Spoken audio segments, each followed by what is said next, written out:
The Wolverine Sports Network is on the air.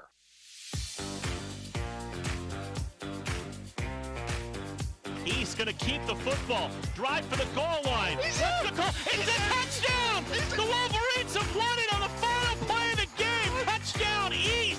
A Wolverine walk-off winner. Ostrowski, the righty, winds and deals. Strike three! It's a perfect game! Tate Ostrowski has thrown a perfect game for the Wolverines! Piper back to throw. Has time. Looking for the end zone, and what is it called? Touchdown! It is a touchdown for the Wolverines with 7 seconds to play. Bow City has won the President's Athletic Conference Championship. Bow City wins the PAC. The Cinderella story is alive. Piper takes the snap. Looking to throw. Fires downfield. Frazier made the catch and scored the touchdown to win it for the Wolverines.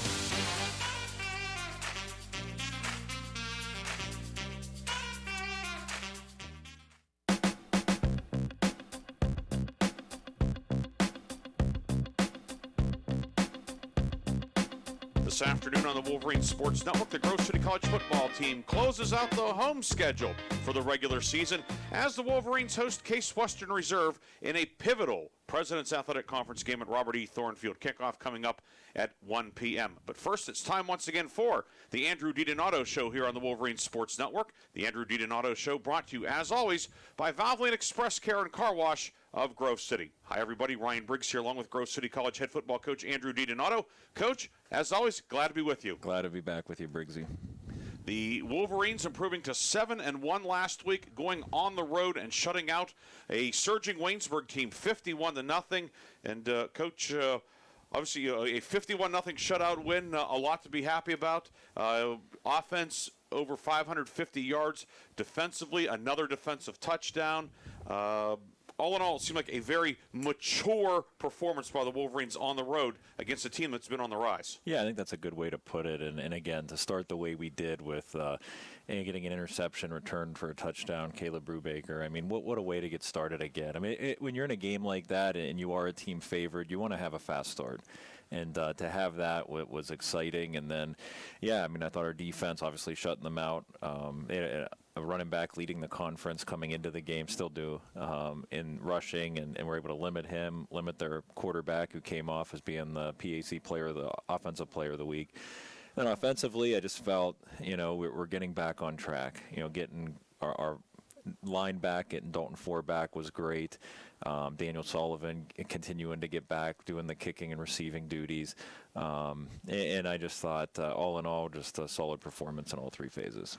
Yeah, and we'll start out on the defensive side.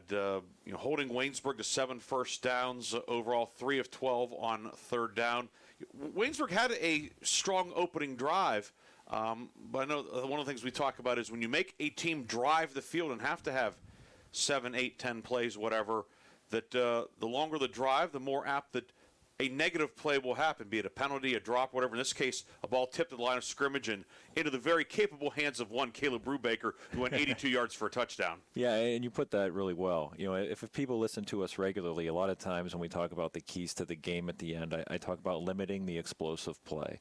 And why that's so important is for the exact reason you just mentioned is, okay, if you don't give up any explosive touchdowns, what we're talking about there is that 35-yard touchdown run or the 50-yard touchdown pass, then what you are forcing teams to do, and then we talk about field position, special teams, those 2 points at the end, no explosive plays, field position. Well, if you establish field position that their average drive start is is around their own 20-yard line, and then you couple that with, hey, you're not going to have any long touchdown passes or big runs. Well, they're going to move the ball. This is college football. Teams are going to move the ball. But their percentage chance of scoring, if you don't give up that 20-plus yard pass or that 10-plus yard run, it is so much smaller than if you do.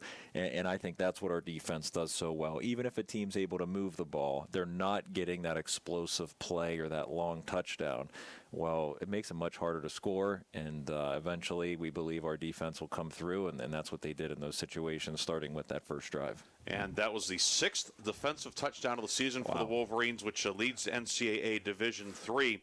The 4th interception of the season for Caleb Brubaker. Wolverines leading the conference with 14 interceptions and ranking among the national leaders in that category and among many others, including turnover margin. Meanwhile, the Wolverine offense, over 550 yards and over 300 combined yards passing, over 200 yards rushing. A lot of guys to highlight, but we'll start with a guy that, a lot of times the guy that will get more, maybe a little more credit or a little more blame. I should say not him specifically, but the position, that being quarterback. And Logan Pfeiffer, 21 of 26, 285 yards, 3 touchdowns. I had to chuckle a little bit as I went back and watched the Waynesburg TV broadcast. And they were on there talking about, that Logan Pfeiffer has the lowest completion percentage in the conference. Of course, the Grove City offense is not a short passing game per se, but you look at the really important stats like yards per attempt, yards per completion. All of a sudden you see Logan Pfeiffer at the top. But anyway, not only did he have the yards per attempt and completion, also very accurate as well, 21 of 26, one of his best games of the season. Yeah, and it's a testament to him. I mean, we talk all the time when we install our offense how, we don't do a lot of screen passes. We don't do a lot of bubble screens. And so when you are attempting to complete passes, we're talking about deep balls downfield, comebacks on the sideline. So we always say, it's funny at the beginning of the year, I say, we're not going to lead the league this year in completion percentage. That's not our offense. But when we do complete a pass, it hurts you. And so it's neat, though, in a game like this past Saturday when you get the best of both worlds. You hit those deep balls that hurt you, and you complete a lot of them. And he's obviously what he's done for this program, where he's taken us the season last year. I think the best way to measure quarterbacks winning, and has he done a lot of that. But honestly, on Saturday, knowing the details of what's going on, some of those passes where he checked, I mean, he made the call to take it from one play and change the play to another. So not only was he completing his passes, he was just in full command of knowing when to go to pass, when to check out of a play. He flipped runs at times, put us in different run plays. So you see those numbers, but I think it's a big testament to the way he prepared all week and just knowing this offense. And he got us in the right play and executed at a high level for all 4 quarters. And just an amazing effort by Logan and everybody, all the offense around him. Another number that we're used to seeing, Nico Flatty over 100 yards. He had 139 yards and a touchdown. Ian DeMary ran for a touchdown. And it seems like the Wolverine running game back to where it was in terms of the division of labor and certainly the overall efficient performance of those two guys. Yeah, I mean, obviously we're sitting here 7-1, and we're right where we want to be, rank highly in a lot of categories in all phases. But we know what our offense is capable of, and it could be a number of reasons for it. But just even beginning of the year, middle of the year, just felt we weren't necessarily to the standard of what I think our offense can be. I think in the last couple weeks we have been. One key element of that is having a dual back system, not just to give a guy rest, but we always have valued, at least in the last couple years, having different types of backs.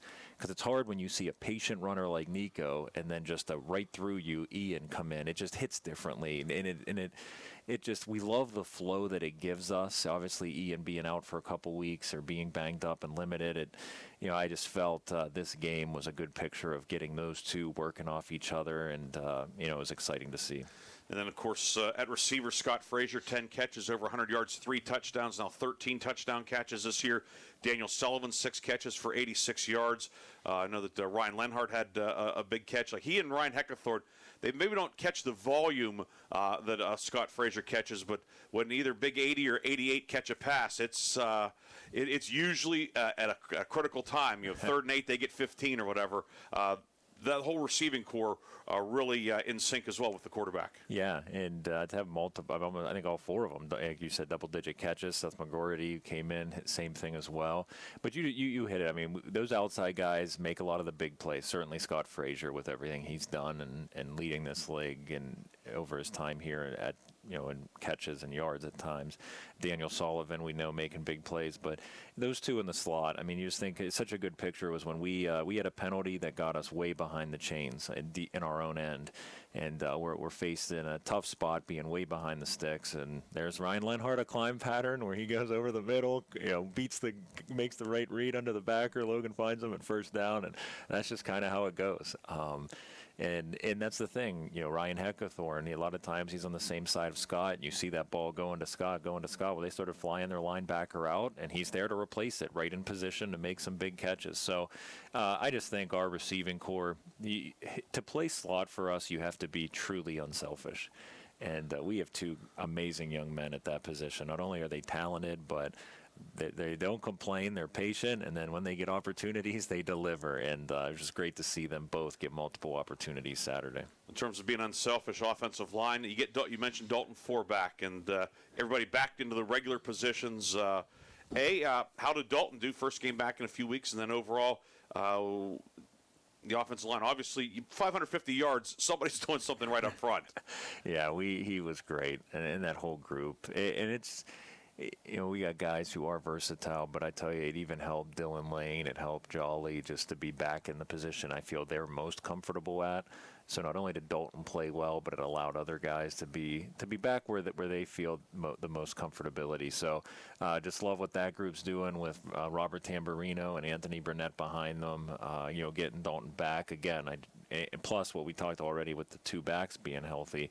Again, I feel it's us kind of getting back to where we want to be offensively. And defensively, a couple guys back in the lineup also. Jordan Karcheski back, Noah Wheeler back at cornerback as well. Yeah, and obviously Jordan, just that group up front, just with Kobe and Bryce, 2 years now playing together and a lot of football, making a playoff run last year. So getting him back, Joe Smelka, by the way, stepped in, did a great job. When he got some reps. And then, Noah Wheeler, obviously a freshman that's been dealing with injuries, but when he's out there, you certainly see what he's capable of. And again, for us wanting to finish strong, to put us in the best position, we want to be playing postseason football. And, I think getting these guys back puts us in the best position to do so. That's a look back at last week, a 51-0 victory at Waynesburg University. When we come back, Coach and I will talk about Grove City's large and experienced and talented senior class. It is senior day for the Wolverines, the final home game of the regular season schedule. When we come back, we will talk about the seniors, and then later on we will preview today's opponent, a very, very stout Case Western Reserve University team. All that and much, much more. You're listening to the Andrew DiDonato Show, brought to you by Valvoline Express Care and Car Wash in Grove City.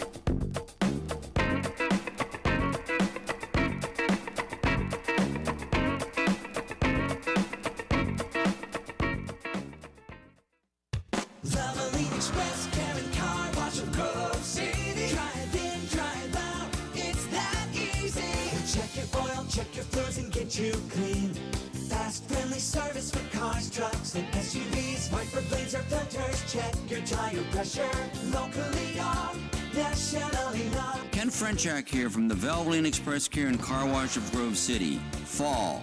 Leaves are changing. Why not get a jump start on the season and get the oil changed in your vehicle? We have your grade of Valvoline oil regardless of your gas or diesel engine. We stock most air filters and windshield wiper blades. So don't forget, we offer 2 automatic car washes along with 2 self-serve bays. Stop by to have your car run and look great. You can go anywhere for an oil change, but you come to us for the experience. Valvoline Express Care and Car Wash of Grove City. Drive in, drive out, it's that easy.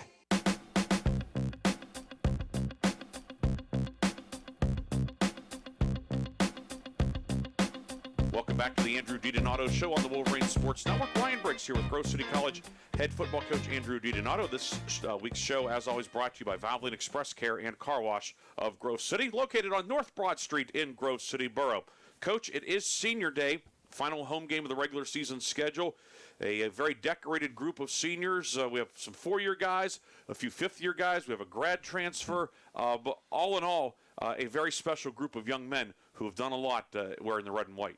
And you just mentioned it. They have done a lot. And it is. It's not just on the field. It's off. I mean, this group, just everything we talk about as a program with vision, process, love, and having a vision for not just football, but your academics, your faith, personally.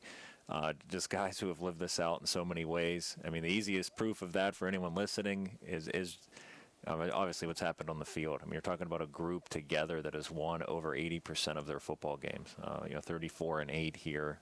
those groups collectively, the fifth-year guys who, by the way, came in COVID. You want to talk about this group? In their freshman year, we didn't even play. They were just coming here to practice and spring season. But with this whole group together, 34-8, multiple bowl championships, PAC title, NCAA playoff and appearance, an undefeated regular season. I mean, these are just all the things that they have together under their name. And just so proud, obviously, sitting here right now, 7-1. Just, again, getting to be playing meaningful football again in November is what we talk about, how special that is. Not to take it for granted.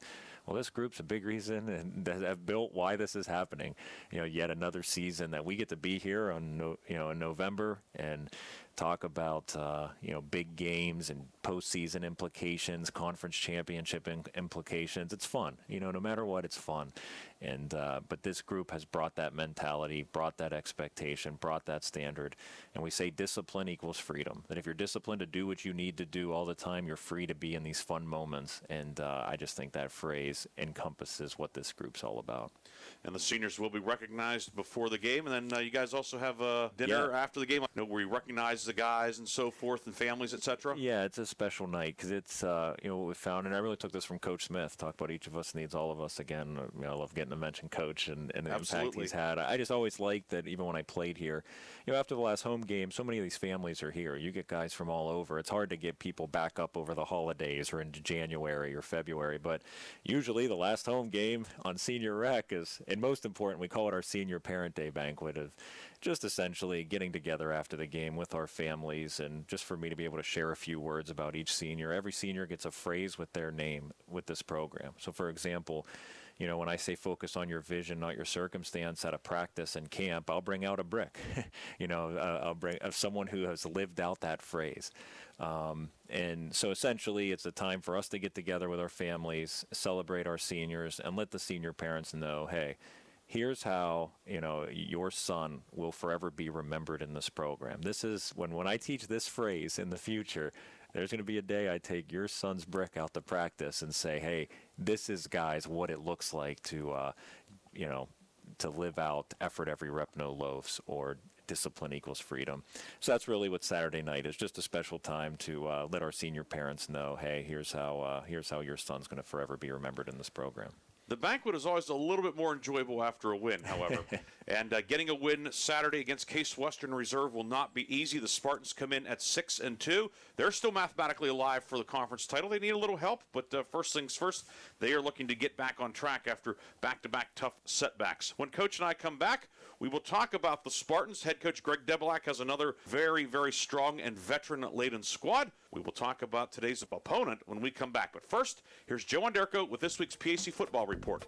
You're listening to the Andrew DiDonato Show on the Wolverine Sports Network.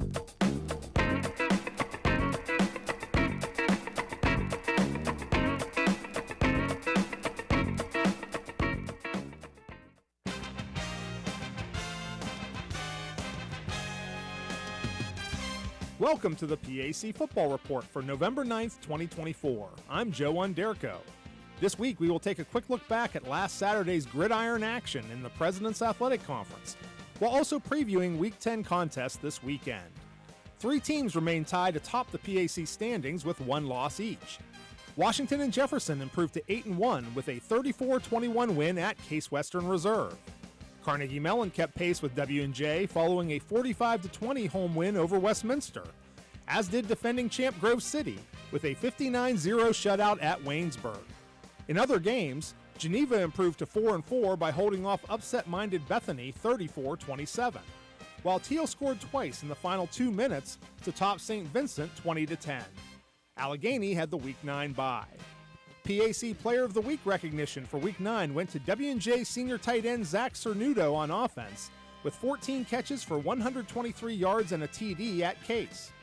Teal senior D lineman Luke Faber on defense, with 11 tackles, including 4 for losses and 2 sacks versus St. Vincent. And junior kicker Justin Caputo of Carnegie Mellon on special teams, after going a perfect 7 for 7 on kicks versus Westminster. Newcomer of the week went to Bethany freshman quarterback Brett Phillips, with 433 yards of total offense versus Geneva. Week 10 is highlighted by 7-1 Grove City hosting 6-2 Case Western Reserve at Thorn Field in Grove City at 1 p.m., The Wolverines and Spartans met in an instant classic a year ago, with Grove City winning 27-24 in overtime in Cleveland, en route to the 2023 PAC football title. Wolverine head coach Andrew DiDonato talks about his team's matchup with Case and Wolverine hopes for possible postseason action. Whoever wins the PAC and represents in the NCAA playoffs has a chance to compete for a national title. I think the PAC has enough respect now that multiple teams and with the new format could get into the playoffs, and our mindset right now is to control everything we can to put ourselves in the best shot to be one of those PAC teams. Looking to keep pace with the other co-leaders is 7-1 Carnegie Mellon, which hosts 1-7 Allegheny at Gesling Stadium in Pittsburgh with a 12 noon kickoff. It's the 55th all-time meeting between the programs, with CMU holding a 32-20-2 advantage against the Gators, including a 19-3 road win in Meadville last year. Tartan head coach Ryan Larson talks about his team's approach to focusing on what they can control in the season's final 2 weeks. Yeah, we were honest with our guys after the Grove City loss. We said we're in playoff football already. We have to win every single week and keep surviving and advancing. And that's how we've looked at it. So since that game happened, we've been in that cliche 1-0 mentality of it's survive and advance. Due to a Week 11 bye, St. Vincent closes the regular season at home Saturday with a 1 p.m. kickoff against winless Bethany at Chuck Knoll Field in Latrobe. The annual Green Game series is led by the Bison 10-7 over the past 17 seasons, although the Bearcats have won the last 5 matchups with Bethany, including a 29-21 win last season. SVC head coach Aaron Smetanka talks about seeing his Bearcat seniors suit up for the final time this weekend. Yeah, it's special always getting that senior day. You have it at home, you have everybody there, their family, their friends that come out to support them. When you do the walk on the field, when you're recognizing each of the players as they're going through. We've had some great support staff, though, too, that maybe have had injuries and they've joined the support staff or helped us out in operations. So we'll have a pretty big group there. In other Week 10 action, the matchup between 6-2 Westminster and 4-4 Geneva is simply known as The Game. This year's game kicks off at Reeves Field in Beaver Falls at 1 p.m. It is the 27th longest rivalry in all of college football, dating back to 1891, with the teams meeting for the 124th time. Last year, the Titans prevailed 35-14 over the GTs in New Wilmington. Finally, 2-6 Teal travels to face 3-5 Waynesburg at Wiley Stadium at 1 p.m. The Yellow Jackets lead the all-time series 34-10-1, but Teal snapped a 5-game losing streak against Waynesburg by edging the Jackets 15-14 a year ago. W&J has the Week 10 bye. That's all for this edition of the PAC Football Report. Log on to the conference website at www.pacathletics.org all season long for the latest news, scores, statistics, and other league information. You can follow us on social media via X, Facebook, and Instagram. Links are available at the PAC website. I'm Joe Underco. Thanks for listening, and we'll see you at the stadium.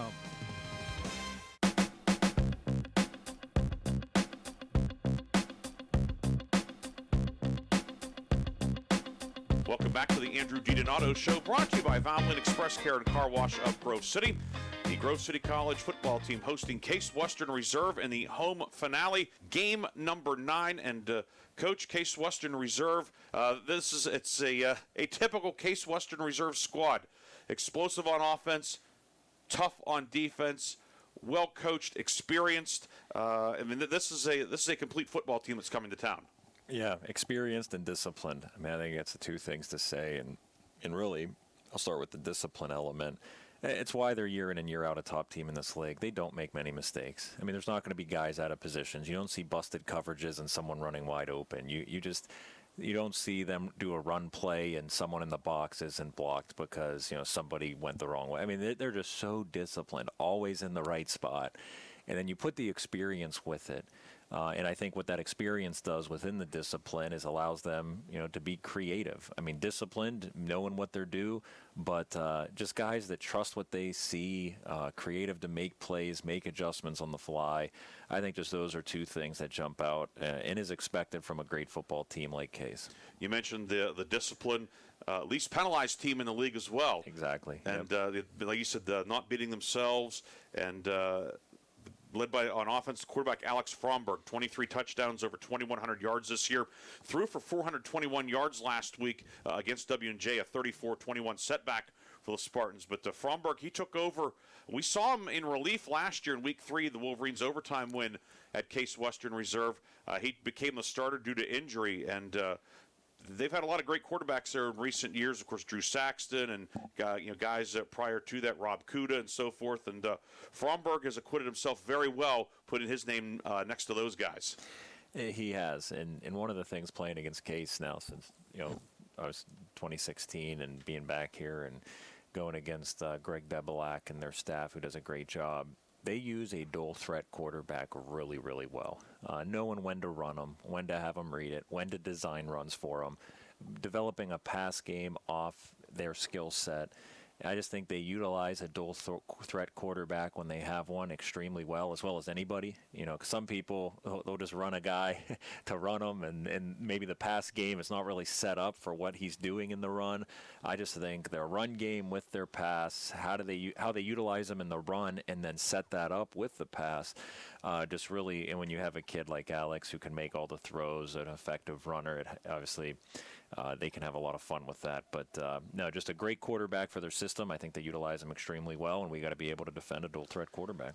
And you also have to defend 3 receivers that I'm sure you are quite aware of. Noah Coyne, Ethan Dahlem, and Dylan Cave, all 3 ranked among the top 6 in the PAC in receiving yards. Of course, Case has the number 1 pass offense in terms of yards per game in the President's Athletic Conference.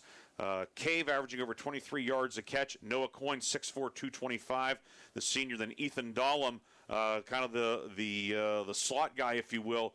These are 3 very talented receivers. I mean, of course, in the league, we saw with W&J with Peduzzi, McCosco, and Rosati a few weeks back. The guys that the Wolverines are running out there is a great group too. But this trio, I'm sure that giving defensive coordinator Dan Vogt some headaches this week. Yeah, they're giving us all headaches.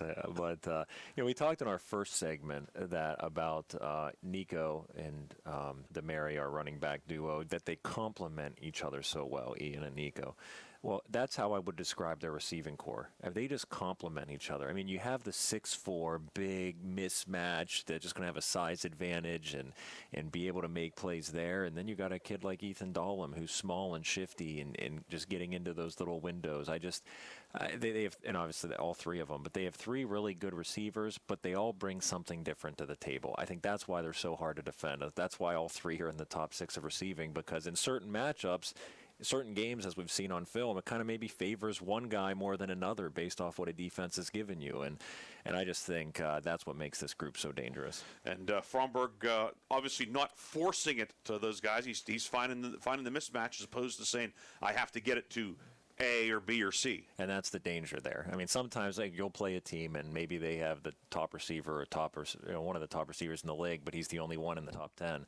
Well, there's ways you can take that guy out of the game. Right? It's kind of easy. It's okay. We're going to do everything to stop this guy and force someone else to beat us. You can't do that with them because any of these 3 can beat you if given the opportunity. Case Western defense, an experienced group to say the least. 5 grad students, 3 seniors, 3 juniors in the starting lineup. Obviously, a lot of names we recognize from the past. Caden Tong, first-team All-PAC at defensive end last year. He's back. A.J. Jadowski on the other side. Linebacking core with Gabe Trock, Sean Torres on the inside, Nate Sicalo at strong safety, Dominic Seiss at corner. These are names we've talked about for 2, 3, 4 years. This is a great 11-man unit.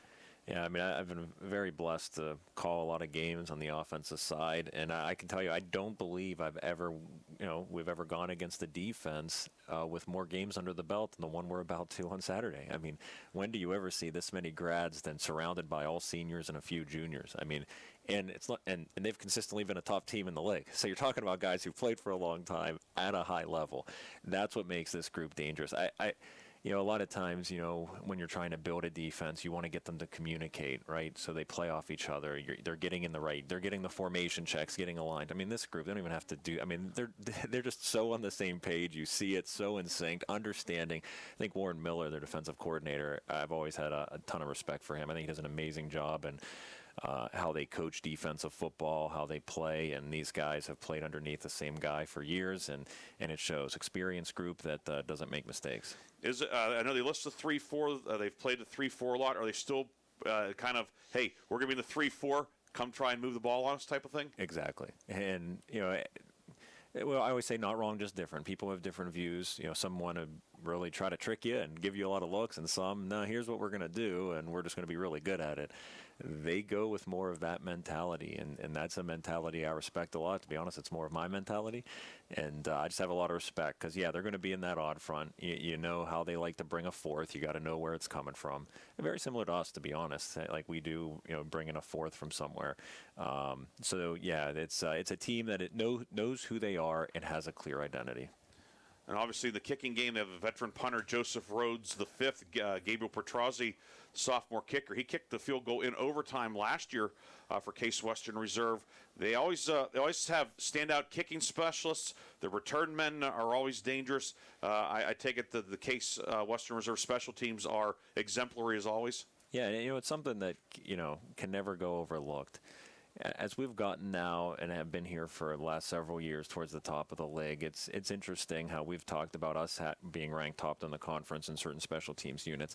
What's interesting, when we're playing another 6-2, like in this case, a 6-2 football team, or playing another top team in the PAC, our special teams meetings end up being a little longer just from the standpoint of, man, they're so good. Who are we going to have in this spot to take this on? Because what this guy does coming down, or even this, hey, every kick's at the 5-yard line. So what do we, these are the type, or punt. Oh, how are we going to stop this block? Like we did against CMU a couple weeks ago. Having spent same thing with Case. How are we going to stop this? Because they can get to the punter, and they're so good at what they do. And then we recognized that years ago. Hey, a good sign is a clear sign that we're a really good football team consistently is what you see on special teams. That's something I felt, and once we got to that point, the record showed. Well, that's why Case is so good. I mean, in all phases, they're just a sound special teams unit. What are a couple of keys for the Wolverines to knock off Case Western Reserve, have a happy senior day, and stay alive for at least a share of the President's Athletic Conference title? Yeah, it's as true as ever. Run the football, make explosive plays in the pass when the opportunities present themselves. That's as simple as it is with our offense. They're a great team in the box, but it's who we are. We have to be able to run the ball and establish line of scrimmage, and receivers are going to get chances to make plays downfield. We got to be able to execute when that comes. On the reverse side, completely take their run game out of it, make them one-dimensional, and then not let any big plays happen in the pass. They'll get some catches, but make sure we limit what those are and contain those when they do happen and tackle when it happens. So take the run game out of it. Don't give up the big play. Rally to everything, any completions they do get, and then win the field position battle. That's it. Get the run game going, explosive plays pass, take their run game out of it, limit the explosive play, keep things underneath and tackle well, and win the field position battle. If we do that, we'll be where we want to be on senior day. Coach, always a pleasure. Best of luck, and we will talk to you next week for the regular season finale over in New Wilmington. Awesome. Thanks, Briggsy. You've been listening to the Andrew DiDonato Show on the Wolverine Sports Network, brought to you by Valvoline Express Care and Car Wash of Grove City. We'll take our final break. When we come back, Mark Means and Chris Birch have the call. It's Grove City and Case Western Reserve, a heavyweight matchup in the President's Athletic Conference, and it comes up next on the home of the Wolverines.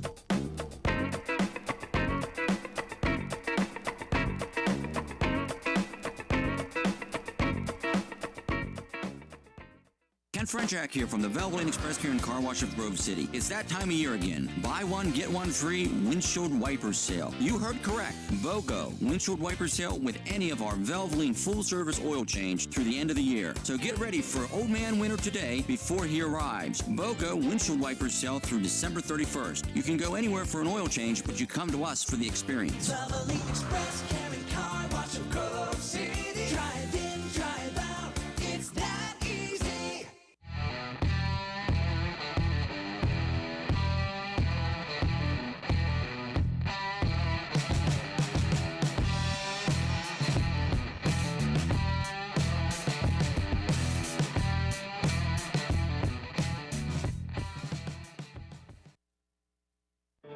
Hi, we're the Goo Goo Dolls. We're fortunate that we can give our daughters everything they need to grow and learn. But not every child can focus on classes and play dates.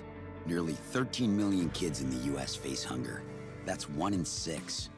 School lunch might be their only meal each day, and and it's heartbreaking to imagine any child going to bed hungry. We're dreaming of a perfect day when kids can smile, play, and just be kids without worrying about where their next meal will come from. Feeding America is working to make that perfect day a reality. Each year, the Feeding America network of food banks rescues billions of pounds of good food that would have gone to waste. That food is given to families and children in need. Being a kid should be about doing things that make an ordinary day extraordinary. Learning to play an instrument, building a sandcastle, hosting tea parties. Hunger should never be an obstacle to growing up. You can help end childhood hunger in your community by visiting feedingamerica.org. Brought to you by Feeding America and the Ad Council. Hi, I'm Smokey Bear, and I made an assistant to help you out, because only you can prevent wildfires. Hey, Assistant Smokey Bear. Call me Papa Bear, because I'm grilling up dinner. Do you get it? Yes, good job. So, what should I do with all these coals? Don't just toss them out. Put them in a metal container because those embers can start a wildfire. I understand. The stakes are high. Ha, ha, ha, ha. Learn more at SmokeyBear.com. Brought to you by the U.S. Forest Service, your state forester, and the Ad Council. The possibility of lung cancer can be pretty scary, especially if you're one of approximately 8 million current or former smokers at high risk. That's why SaveByTheScan.org wants you to know that now there's a breakthrough low-dose CT scan that can detect lung cancer early, and it only takes 60 seconds. You stop smoking, now start screening. For an easy quiz to see if you're eligible, visit SaveByTheScan.org. It could save your life. SaveByTheScan.org is brought to you by the American Lung Association's Lung Force Initiative and the Ad Council.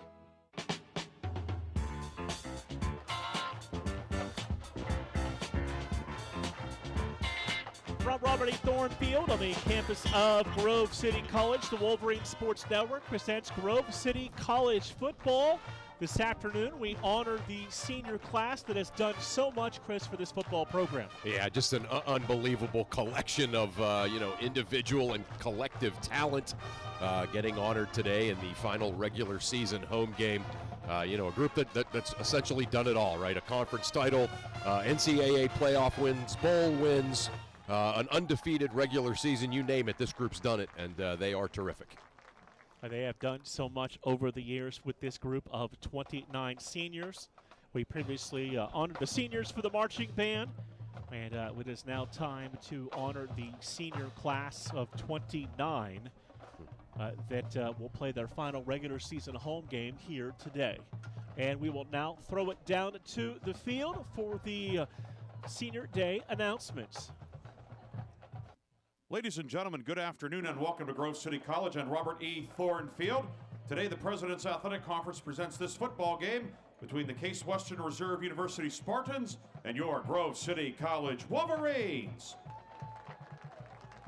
We direct your attention towards the scoreboard end near the field house. We will recognize the 29 seniors on the Grove City football program. They will also be recognized later tonight at the team dinner on campus. First, our two student assistant coaches, a senior from Columbiana, Ohio, and Crestview High School, Anthony Brierly. And also a student assistant coach, he's also a PAC champion in the triple jump from Altoona, Pennsylvania, Nick Patucci.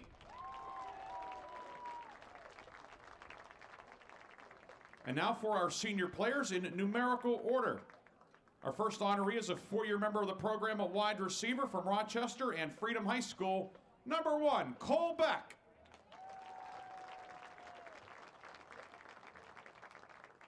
Our next senior is number 2 all-time at Grove City in touchdown catches, receiving yards, and receptions. Currently leads the PAC in receiving from Knock High School, number 3, Scott Frazier.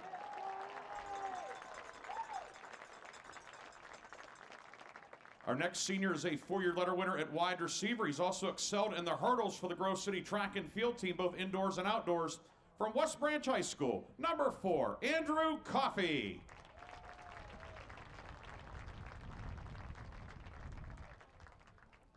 Our next senior is third on the team this year with 2 interceptions at the cornerback position. Also a member of the special teams units from Red Bank Valley High School, number 4, Trenton Rupp.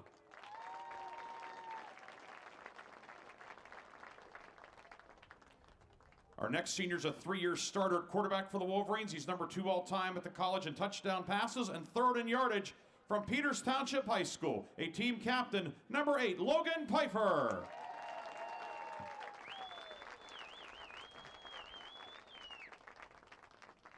Our next senior is a 4-year starter at running back. He was the PAC rushing champion and all-region last year. He's number 3 all-time in college history and rushing yards from West Allegheny High School. Number 9, Nico Flatty.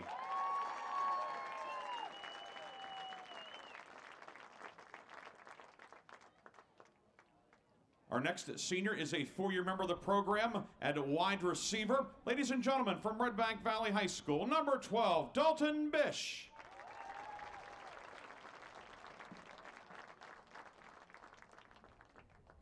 Our next honoree today is a 4-year member of the program. He's played linebacker, now is a kicking specialist for the Wolverines. Ladies and gentlemen, from Elk County Catholic High School, number 20, Nicholas Crisp.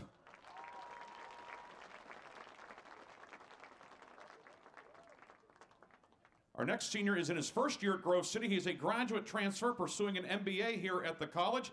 He's been a member of the secondary and the special teams units. From Miramar, Florida, ladies and gentlemen, number 20, Caleb Gillen.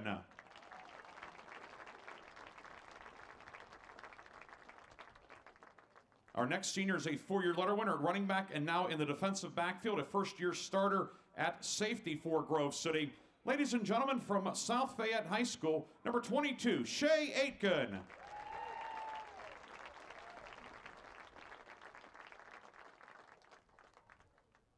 Our next senior is a multi-year starter at safety and linebacker for the Wolverines. He's also an all-PAC performer in lacrosse. From Bethel Park, Pennsylvania, number 23, Jason Minch.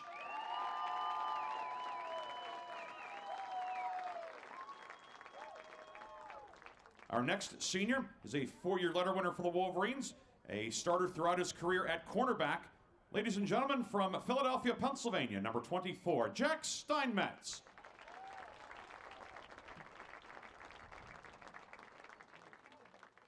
Our next senior is a 4-year letter winner for the Wolverines at inside linebacker. Ladies and gentlemen, from Halethorpe, Maryland, number 29, Jarrell Simpkins.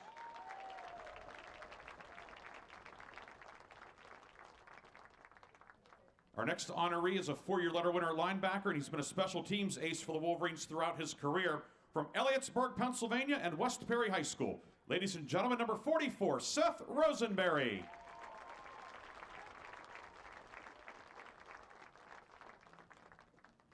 Our next senior is a 4-year letter winner at fullback. He's a member of the PAC's Academic Honor Roll. From McGuffey High School, number 46, Evan Wright.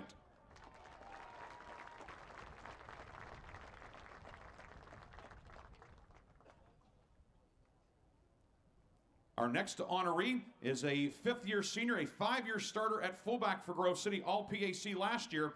Ladies and gentlemen, from Rock Creek, Ohio, number 49, Robert Tamburino.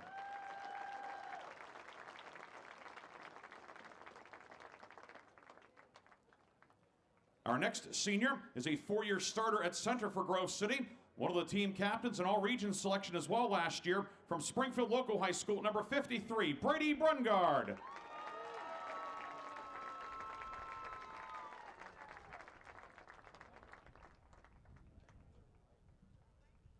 Our next honoree is a 4-year starter on the offensive line, moving from tackle to guard this season, an all-PAC performer from Pendergrass, Georgia, number 61, Dylan Lane.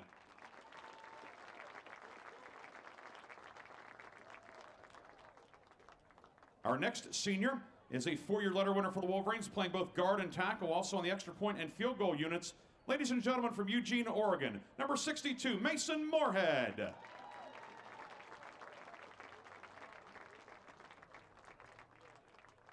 Our next senior is a 3-year starter at offensive tackle for Grove City. He's also been a thrower for the track and field team from Shippensburg, Pennsylvania. Number 71, Dalton Four.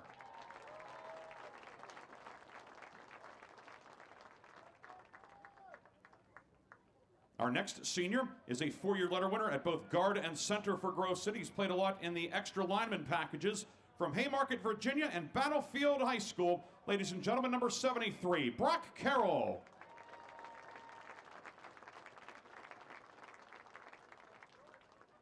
Our next senior is a fifth-year senior who's a 5-year starter at left guard for Grove City. He's been named All-PAC throughout his career. From Birdsboro, Pennsylvania, and Exeter Township High School, number 79, Nate Brady.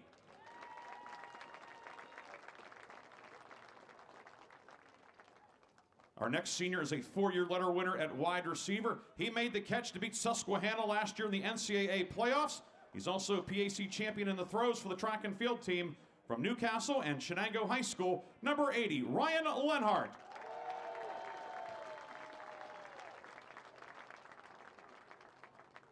Our next senior is a 2-year starter at punter and holder for Grove City, named PAC Special Teams Player of the Week in the homecoming win over Carnegie Mellon. From Chesapeake, Virginia, and Greenbrier Christian School, ladies and gentlemen, number 82, Daniel Barabay.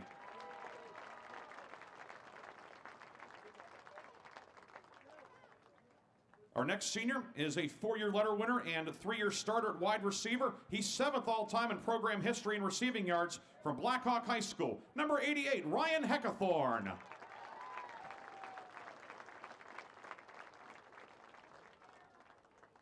Our next senior is a 4-year starter at defensive end. He earned All-Region last year and is 5th all-time at Grove City with 18.5 sacks. From South Fayette High School, number 91, Bryce Spolnick.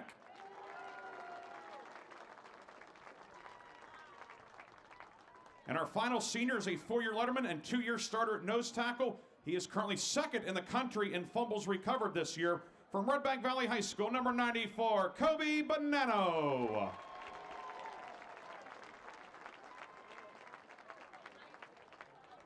Ladies and gentlemen, your 2024 seniors.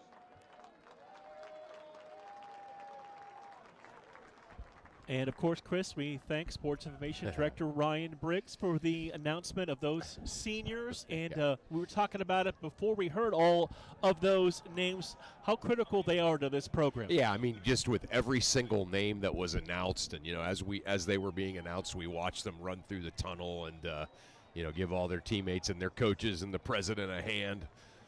You can almost think of some really specific memories about what each player brought to this program. Some of them great, some of them role players, but all of them made a big impact. Of Grove City College, the Honorable Paul McNulty. So you just heard Ryan Briggs say of President McNulty, his final regular season home game will be the one to lead the Wolverines out onto the field. Nice, yeah, great touch. Certainly a great leader to bring out this group of senior leaders, right? And he has always spent a lot of time pre-game, post-game, talking to us.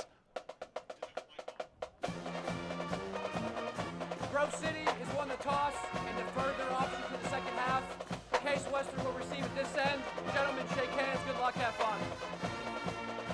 And as I always like to say, the script has started the right way. That's right. It's pretty remarkable how they so often seem to be able to do that, especially at home. So yeah, Case Western will get out their offense out onto the field first. With the Grove City defense will try to force them into a punt or a turnover and get the ball back themselves. And of course, they'll get the ball to start the second half. Wolverines in all red this afternoon. Red pants, red jerseys, white numbers with the white helmets with the bricks down the center. And the Spartans in a almost all-white uniform with blue numbers and blue trim. Yeah, it looks good, right? The all red by Grove City really kind of sparkling in the sunshine today. And then, Case with those, the kind of baby blue with the contrasted with the stark white. Almost looks like a 1985 football team out of a movie or something. So, yeah. The Wolverines will put their defense onto the field first this afternoon. A defense that leads all of Division III football and touchdowns scored with 6. That's unbelievable. Six touchdowns scored as a defense. And then, of course, you take away the turnover margin.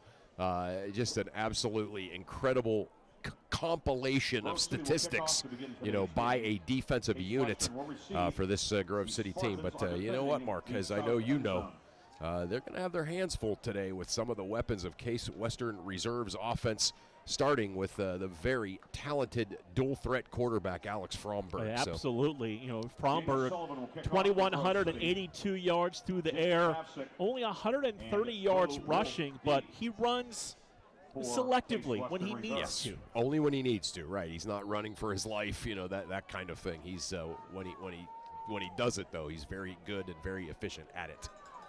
2 men back deep to return this kick for the Spartans.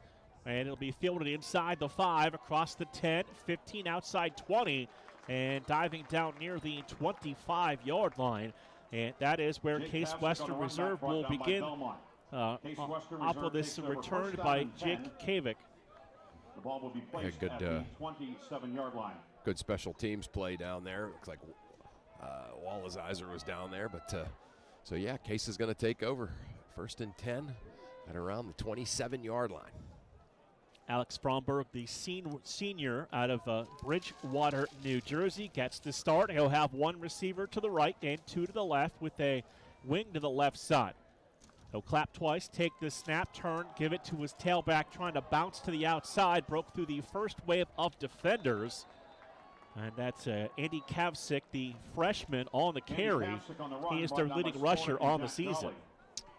Yeah, Kavsik, again, you know, always impressive when you see a freshman break into the starting lineup on a team like this. So much experience, you know, so many graduate students, you know, particularly on the defensive side. But yeah, this is that COVID year. You heard Ryan Briggs saying about some of the Grove City seniors, a 5-year starter. You haven't heard that before, but you know, thanks to COVID, we're starting to hear that now.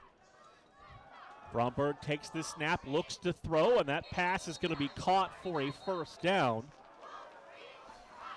Now they're going to call that incomplete. Could not quite hold on to the football. Prior play, Chris, we saw Peter Kelly, the left guard, the grad student, limp off to the sidelines. Oh, geez. Okay. Yeah, that's you know, again, all of those you don't really notice that, right, as kind of a casual fan. But yeah, anytime that happens, it creates bubbles because now people are moving to different positions, and yeah. 3rd and 4 for the Spartans. 2 receivers go to the wide side to the right, 1 to the left side. Fromberg claps, and he'll look to throw. Going to fire out into the flat pass, knocked away and incomplete, and it brings up a 4th down and 4 for the Spartans. Yeah, intended for Noah Coyne and Cave, too. Just terrific, big, tall receivers. Both were targeted there by the quarterback Fromberg, but both passes were incomplete, well defended by Grove City, and Grove City forces a punt and should get the football back in pretty good field position here. Sophomore Dominic Danino back inside his 30. Ready to field this punt. High snap, gets it down, gets the kick away. High, short kick that is going to hit out of bounds at about the 37-yard line, and that's going to give Grove City a short field to work with to start things off here today. Yeah, really good pressure there by Ben Bladel. Able to get in there and, you know, force kind of a quick, not in rhythm, not in sync punt. And, yeah, so as a result, yeah, Grove City going to start an awfully good field position here, setting up shop on their own 38.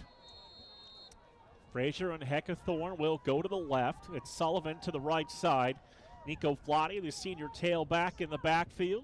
Fullback Robert Tamburino goes in motion. Flotty gets the handoff, lowers the shoulder, spins his way across the 45 and out near the 47-yard line. That's a gain of 9 on 1st down. Yeah, Flatty starts his senior day off, his senior year, with a very typical Nico Flatty run, right into the heart of the defense and spinning around, keeping the feet churning, and yeah, getting a Flatty, 154 yards away from another 1,000-yard rushing season for the senior. Wow. He'll get it again on 2nd down, broke through a wave of tackles and falls down right near the line of scrimmage, but that is going to be just enough to move the chains for the initial 1st down. Yeah, didn't need much. Obviously, his first run got 9+ yards. And that time only picking up maybe a little less than 1, but still able to get a 1st down there. 846 yards rushing, 9 touchdowns on the season. Again, Set up with 2 receivers to the left and 1 to the right, but Heckathorn goes in motion, settles as a wing to the left side. Pfeiffer takes the snap. He'll hand the ball to Nico Flotty. And Flotty going to get to midfield before being pushed back. He's going to pick up a couple of yards and set up 2nd down and 8. Yeah, big A.J. Dudowski, number 0, just one of those graduate students that we heard Coach DiDonato talking about. To midfield. Yeah. Sakalo and Dudowski on the Dudowski tackle. leads this team in tackles with 48. Yeah, he looks like a tackling machine from that defensive end position. Again, Coach DiDonato always quick to give praise to the opponent in the pregame show, but I don't think I've ever heard him talk with as much praise as he did for this Case Western Reserve defensive unit. Pfeiffer takes the snap, gives it again to Nico Flotty on 2nd down, and Flotty able to wait for some blockers and work the ball down to the 46-yard line of the Spartans, setting up a 3rd down. Yeah, big pancake block there by Nate Brady.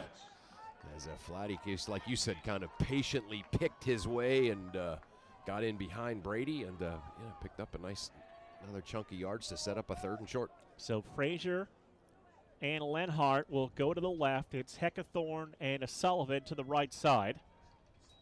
Pfeiffer takes the ball, turns it over, fires downfield, pass caught for a 1st down inside the 35 and down to the 34-yard line. 8th catch of the year for the senior Ryan Lenhart. Yeah, Ryan Lenhart just finding it right there in the slot, and we heard Coach and Ryan talking about him, and he's just unselfish, tough, and every time he makes a catch, it seems like it's a big one. There it was right there for another 1st down. Frazier, short side of the formation to the left. Sullivan to the right side. Ian DeMary into the backfield. Pass fired downfield for Sullivan, who makes the catch. And a flag comes in right at the end of the play. Should it stand, it is catch number 21 for Daniel Sullivan. Flag on the play. What do we got? You see Sullivan kind of drooping his head, so something on Ineligible receiver downfield, offense number 60. 5-yard penalty, replay, 1st down. Wow. So they get the ineligible downfield on the junior Luke Jolly. Yeah. I mean, I don't know that rule well enough to put up a major fight, but that seems like an awfully quick play to have an ineligible receiver downfield, right? So 5-yard penalty makes it 1st and 15. Usually see those on like the 5-step drops and, quarterback running around. Longer developers. That was a quick, Single receivers to each side. Pfeiffer gives the ball to Ian DeMary. Nice big hole up the middle, and he hammers across the 35-yard line. And down near the 32, Ian DeMary having a nice junior season at 298 yards rushing and 6 touchdowns. Officials timeout for an injured defensive player. So we have a man down on the field at about the 39-yard line for the Spartans. And it was interesting to hear Coach talk about that specifically with Heckathorn and Lenhart. And you can think of, like you said with the seniors, with those guys, you can think of like specific plays, specific games where they came through with huge catches, especially in the playoffs. Yeah, no doubt. Yeah, certainly, particularly with Ryan Lenhart, one specific comes to mind, right? Of course, the winning touchdown pass in the NCAA tournament game. But, no doubt. They are, they're guys, they pick up big 1st downs. They get big touchdowns. But yet, when you said that's his 8th catch of the year, you think, what, wait, really? Because, it seems like all 8 of them just terrific. And the one thing that really did stand out to me when you heard Coach DiDonato have that conversation with Ryan Briggs, he said, if you play slot for us, you have to be unselfish. Yeah, you have to be unselfish. And obviously the position demands toughness, too. So unselfish and tough, I think that's kind of the 2 perfect words to describe those 2. So it is Scott Frazier who will go to the left. It'll be Daniel Sullivan to the right side. Ian DeMary remains in the backfield on 2nd down and 8. DeMary again going to get the handoff. Another big hole right up the middle inside the 10-5 touchdown Wolverines. Ian DeMary had a clean path into the end zone for his 7th rushing touchdown on the year. Yeah, he just kind of followed the left side of that offensive line. Brady in 4. And DeMary just kind of able to get a head of steam and nobody able to angle him. And he gets into the end zone, and Ian DeMary, the junior, making a big play on senior day. Daniel Sullivan on to attempt the extra point, 39 of 42 on the year for the sophomore kicker. Daniel Barabay will hold, gets the snap down, and that extra point is blocked. And that ball got picked up by one of the Wolverines trying to advance it, but he was then tackled out of bounds, so the extra point is no good. And Grove City going to take the early 6-0 lead. Yeah. So again, we heard Coach DiDonato talking about the prowess of this special teams unit of Case Western, and certainly saw it there. There was a few issues maybe perhaps with the snap, but still Case in there right away to block the extra point. So we'll see if that is a factor as our beautiful afternoon goes along. Chris, 52 degrees, perfect fall day on the campus of Grove City College. I mean, it's I have all of these memories with you here in this press box, with our winter parkas on and gloves and everything else, and none of those memories were later in the season really than this one, other than the bowl games. But it's amazing. All 5 of the home games this year, mid-50s or higher, most of them sunny. It's been a remarkable fall for weather. Sullivan gets his foot into this kick. It's going to be a low bouncer, picked up on a hop across the 10, 15-20, and down near the 25-yard line. And that is where the Spartans will take over. First down and 10. Fantastic article, D3Football.com this week about Sullivan and handling the receiving and the kicking duties he's done this year. It's unbelievable, right? I mean, he's certainly one of the best kickers in the conference, and to be that, plus be a guy that runs in and out of the offense and makes big plays and takes big hits and makes big blocks, and then changes caps quickly to be a great kicker. It's a remarkable story. Fromberg works with a wing to the right side. Then it will go in a motion. He'll take the snap, give it to his back, trying to run off the short side. And he has stood up for a short gain on first down. Spartans don't do a lot of running, but they want to try and be as balanced as they can be. Yeah, that's it's certainly kind of a good way to describe the offense. And on the run, brought down by Karcheski and Bonanno. Andy Kavcik, the freshman out of Kirtland, Ohio, and Gilmore Academy. That's good play, good defensive play, certainly that time by Kobe Bonanno. 2nd and 8. Fromberg back to throw. Fires it out to the outside. Receiver made the catch, try to turn it upfield.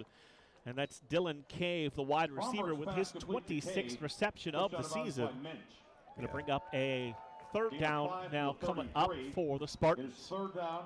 Yeah, Cave, just 6'1", 170 pounds, and just really good at kind of running those out routes. And then, you try to take that away, he goes right by you.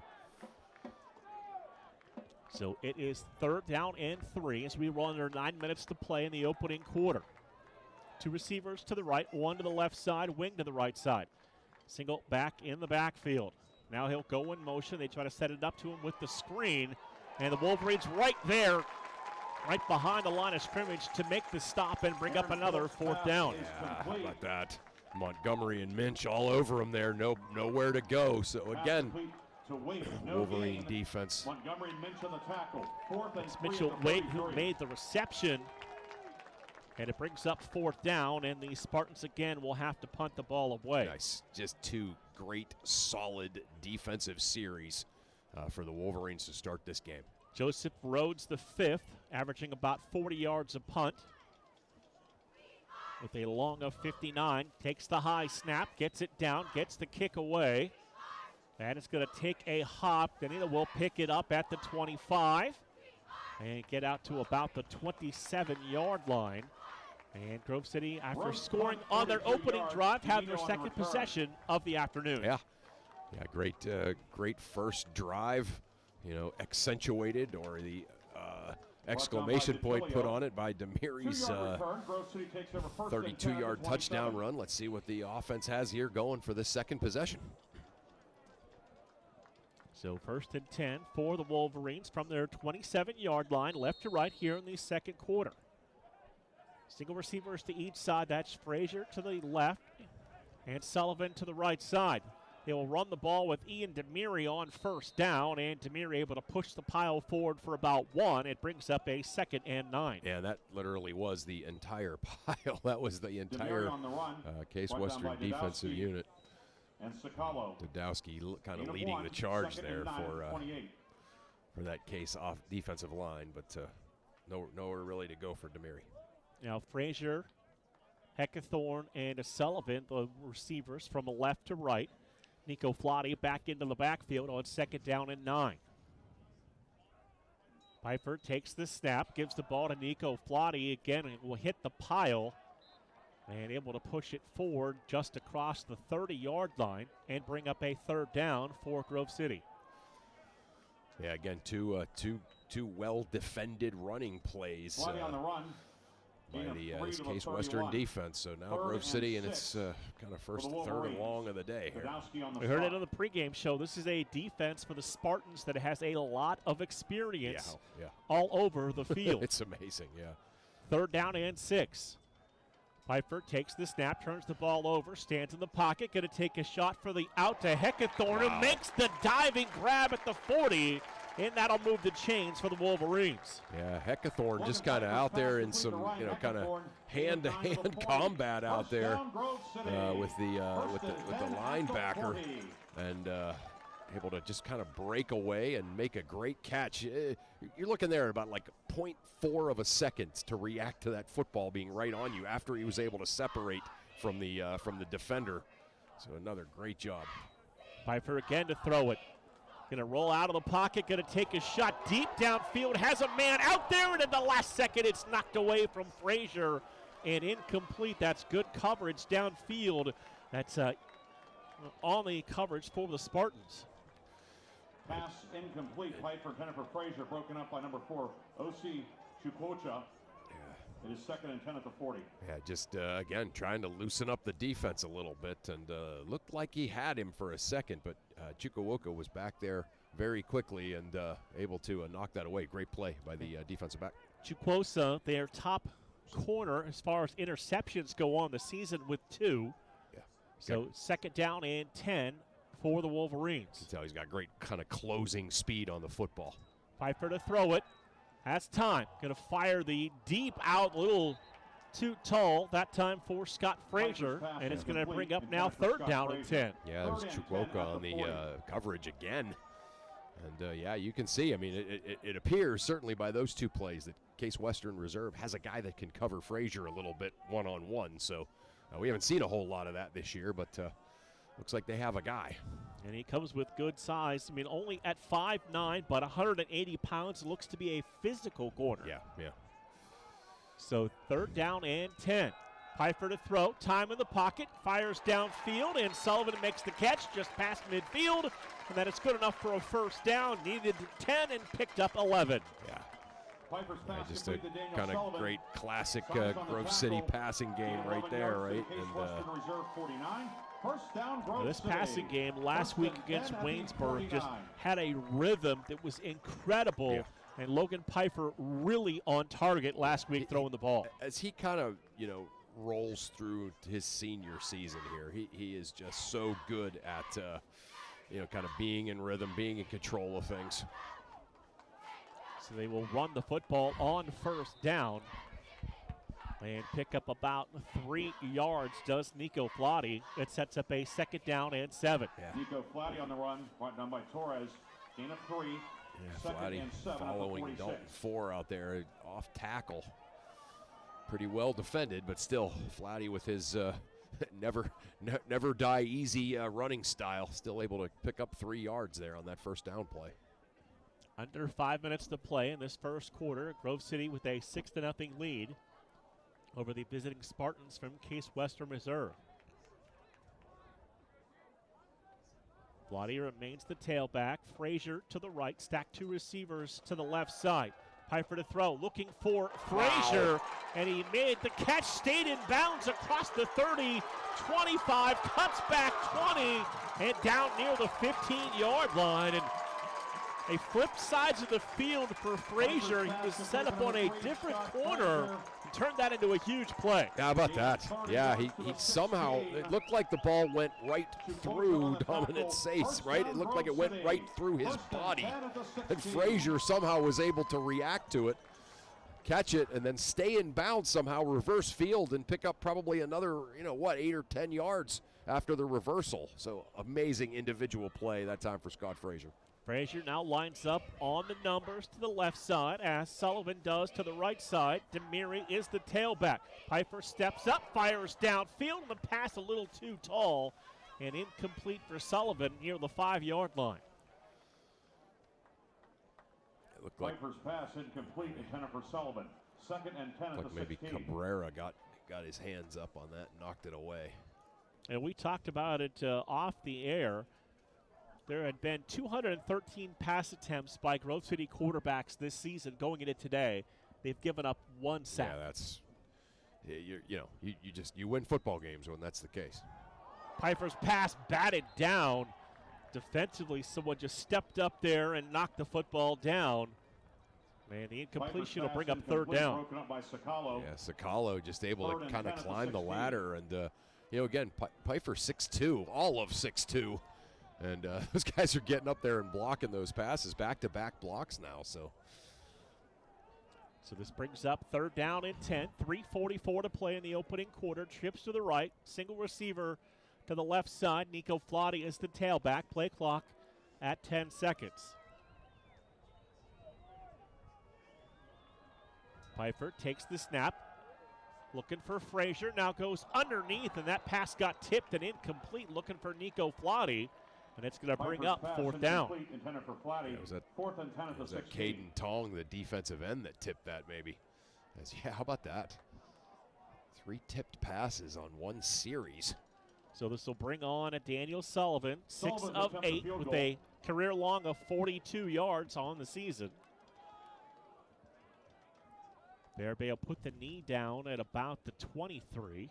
Good to see Bearbe back out there. He took a pop on that blocked extra point, and I wondered if maybe he wouldn't be able to come back in, but he's out there. That's good.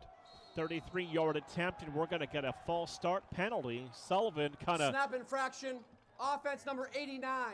5-yard penalty still, 4th down. Yeah. So they'll get the snap infraction on Derek Lambert, first-year junior long snapper. So we'll back this football up. And he will now attempt this from the 27, so make this a 37-yard attempt. Okay. Pretty much right down the center of the field. It makes it tougher, but still manageable. Snap and hold are good. Sullivan has plenty of distance. Nice. The sophomore banks that through with plenty to spare, making his 7th field goal of the year and putting the Grove City lead up to 9-0. Yeah, that's big because you think about how, Grove City has absolutely been completely efficient on offense, so to get another score and go up 2 scores is terrific. We'll take a quick break, come back and have more on the Wolverine Sports Network.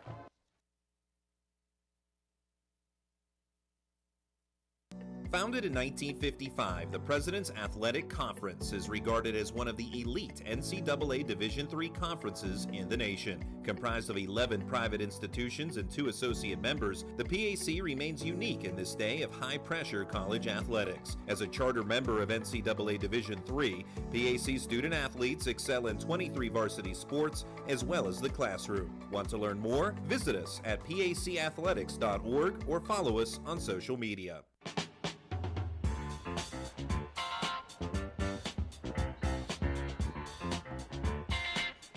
Chris, the Wolverines have had 2 possessions. They've put points on the board twice. Yeah, just very kind of similar drives, and yeah. Kickoff going to be fielded across the 10, 15, 20, 25, and out near the 30-yard line before being pushed back. And we see it there again. We heard Coach DiDonato talk about it in the pregame show. And they're very, very solid on the special teams. Yeah, they really are. Jake Kavcik, the return man, I love how he's listed in the program. He's listed at quarterback/athlete. I love that. That's what I want to be. I don't think I'll ever get listed as that, but that's what I want to be. 3.5 minutes to play here in the opening quarter. Chris Romberg. Athlete. I know those days are long past for me. Single receiver right, trips to the left side. Single back in the backfield. It's Andy Kavsik. Fromberg's going to keep the football. And still able to surge the pile across the 35 and all the way out to the 39-yard line. Fromberg, 6'2", 200 pounds out of Bridgewater, New Jersey. Yeah, not small, obviously, and that time saw something that he liked, and either made the read and ran or was designed right from the play call. But either way, able to blast in there and drag the pile for a good 7 yards. Second down and 3, under 3 minutes to play, first quarter. 3 receivers in the formation, 1 to the right, 2 to the left. And a wing to the left side. They will turn, stretch, hand the football off to Kavsik, trying to cut it back now. And he got knocked down at the 40-yard line. And coming up off the pile, who's had a fantastic senior season, that's Caleb Brubaker. Yeah, that was great. That was kind of great team defense there. As mentioned, Aiken able to kind of cut off the outside, so he had to cut it back up. It looked like on the stretch play he was going to be able to get to the outside and pick up the first down, but those guys were out there, so he cut it back, and no running room in there at all. Set up a third down play. Great team defense that time by Grove City. Third down and 1, 2 receivers to the right, 1 to the left side. Fromberg claps, now steps up into the pocket, drops back into a pistol. He'll send Sean Michael James in motion, takes the snap again, gives it on the handoff, and getting close to that first down marker is the tailback, Andy Kavsik. Brought down by Jolly, short gain. Yeah, Jolly out there to shot right through the gap. Yeah, all right, Jolly able to hold him. Yeah. It wasn't just getting there on time for Jack Jolly, but it was how he made the tackle. Able to keep him short, so here we go. Looks like Case going to go for it here, Mark. Big early fourth down attempt by the Spartans. 2 receivers to the right, 1 to the left. Fromberg going to go under center. Just going to follow that center, try to push the pile forward, and we got a flag coming in at the end of the play, as one of the Spartans kind of went flying afterwards. Trying to follow the big center up the middle and on the run, to sort out this penalty. Officials kind of getting together at the 40-yard line. Where that was thrown in, we'll have to see if they're going to get Grove City for a face mask here, Chris. Yeah. Yeah, right. It's certainly in the... Personal foul, face mask, defense number 94. 15-yard penalty, automatic first down. So they get Kobe Bonanno, the senior, on the face mask penalty that will continue this drive and give them the first down. So the ball moves into Grove City territory at the 45-yard line. Spartan's going to go trips to the right, single receiver to the left side. Kavsik the tailback. Fromberg drops to throw. Time in the pocket, going to take a deep shot downfield. That pass over the head of the intended receiver. And that will fall incomplete, looking for Dylan Cave, who was double covered down the field. Yeah, Noah Wheeler just doing a great job blanketing him then, and Shea Aiken able to come over to make sure he got no separation. So that's just textbook secondary play by those two, Wheeler and Aiken. So second down and 10 from the Grove City 45. 59 seconds remaining here in the opening quarter. 2 receivers right, 1 to the left. That's Sean Michael James, the fullback, as a wing. Fromberg takes the snap, looks to throw, going to fire outside. Pass caught, receiver driven out of bounds as soon as he made the catch by Wheeler. Pass complete to Dylan Cave, pushed out of bounds by Noah Wheeler. Cave will make the catch. It'll bring up third down, and that's another thing we heard from Coach when he talked about Keys. Yeah. Not, coming up, making the play, not letting them have big catches. Right, and I think that's actually the way Wheeler played that one, right? Is he was kind of in the prevent almost there, but still enough to pick up a nice big chunk of yardage on second down. Third down and 3. 2 receivers right, 1 to the left. Fromberg, big clap, now steps up into the pocket. He'll settle back into the pistol. Fromberg takes the low snap, and a flag down will stop this play on what was to be third down and 3. Snap infraction, offense number 68. 5-yard penalty, 3rd down. Yeah, that's the center. So yeah, that's a tough call or tough play for Case Western. So. Second time we've seen that call already here. 1 for each team here in this first quarter. Right. So 3rd down and 8. We are down to 7 seconds remaining. We'll see if the Spartans elect to snap the football. And they will not get this play off in time. The clock expired, ended before the snap. That is the end of the first quarter. There you go. Thank you very much. We have come to the end of the first quarter here this afternoon from Robert E. Thorn Field. And after 1, our score is Grove City 9 and Case Western Reserve 0. We'll step aside for a break and come back with more on the Wolverine Sports Network. Valvoline Express, Karen Car Wash of Grove City. Drive in, drive out, it's that easy. Check your oil, check your fluids, and get you clean. Fast, friendly service for cars, trucks, and SUVs. Wiper blades or filters, check your tire pressure. Locally owned, nationally known. Ken Frenchak here from the Valvoline Express Care and Car Wash of Grove City. Fall. Leaves are changing. Why not get a jump start on the season and get the oil changed in your vehicle? We have your grade of Valvoline oil regardless of your gas or diesel engine. We stock most air filters and windshield wiper blades. So don't forget, we offer 2 automatic car washes along with 2 self-serve bays. Stop by to have your car run and look great. You can go anywhere for an oil change, but you come to us for the experience. Valvoline Express, Karen Car Wash of Grove City. Drive in, drive out, it's that easy. Right back here to Robert E. Thorn Field on the campus of Grove City College, set to begin the second quarter. Fromberg back to pass, steps up into a throw that short hops his receiver, incomplete at the 28-yard line, and it's going to bring up 4th down. Yeah, good. For Cave, it is 4th down for the Spartans. Yeah, just good defense out there, good coverage, and yeah, Grove City going to force another punt. So that will drop Dominic Danito back to return the punt. The sophomore started the year on offense, moved to defense, and has played very well. Yeah, no doubt about that. Snap back. Oh, rush is on and just able to kind of clutch it, get the kick away. That it's going to hit and go in the end zone for the touchback. And Ben Bladel came oh so close to another punt block. Well, he hasn't allowed the punter, or Case Western punter, to kind of make the kick that he's wanted to make yet. So, yeah, another great job by Bladel, not getting the block, but disrupting the punter's rhythm. Grove City in that first quarter, 3 of 4 converting 3rd downs compared to Case Western 0 of 4 in the first quarter. Right. So Pfeiffer and the offense back out onto the field for the Wolverines. Right to left here in the second quarter with a 9-0 lead.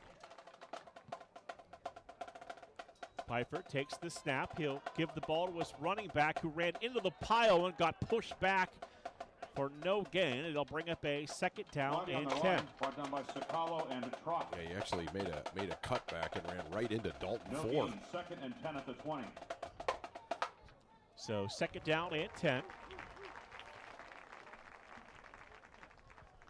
Single receiver to the right and 2 to the left side. Thoughty remains the tailback with Logan Pfeiffer. Tamburino in motion.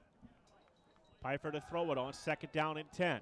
Time going to take the deep shot downfield for Frazier. It overshoots him and incomplete. He had gotten separation from the defensive back, Dominic Sace, but a little too much on that throw. Yeah, he was out there, but Pfeiffer wanting to put it, in a place where only Frazier could get it. He just had to kind of give it everything he had, and Frazier not able to run under it. So it brings up a 3rd down and 10. 14:08 to play here in the first half. Single receiver to the right, trips to the left side. Pfeiffer to throw it on 3rd down and 10. stepping up into a deep throw downfield. Frazier got all kinds of tangled up with the defensive back, Dominic Sace, the senior, out of Los Nunez, New Mexico. And a penalty flag came Pass out. interference. Yeah. Defense, number 5. 15-yard penalty, automatic, first down. Give Frazier some points for savvy there.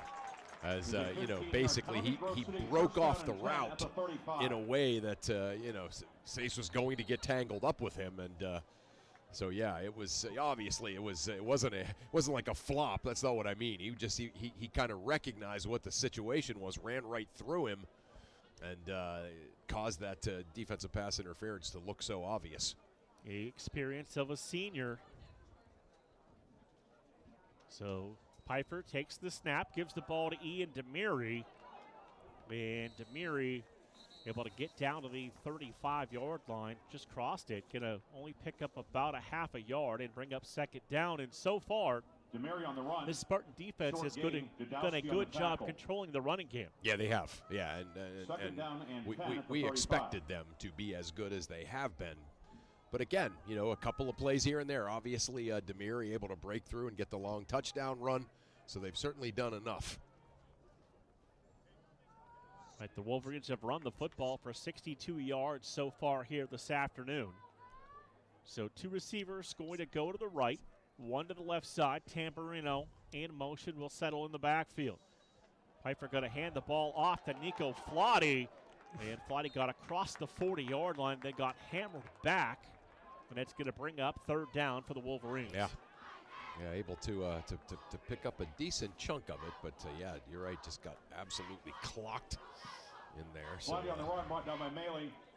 So third down and 5 coming up for the Wolverines. A gain of 5, so 12:50 to play here in the first half. Grove City with a 9-0 lead over the visiting Spartans from Case Western Reserve. Trips to the right, single receiver left side. Pfeiffer takes the snap, fires downfield, and the pass is going to be caught, spinning forward.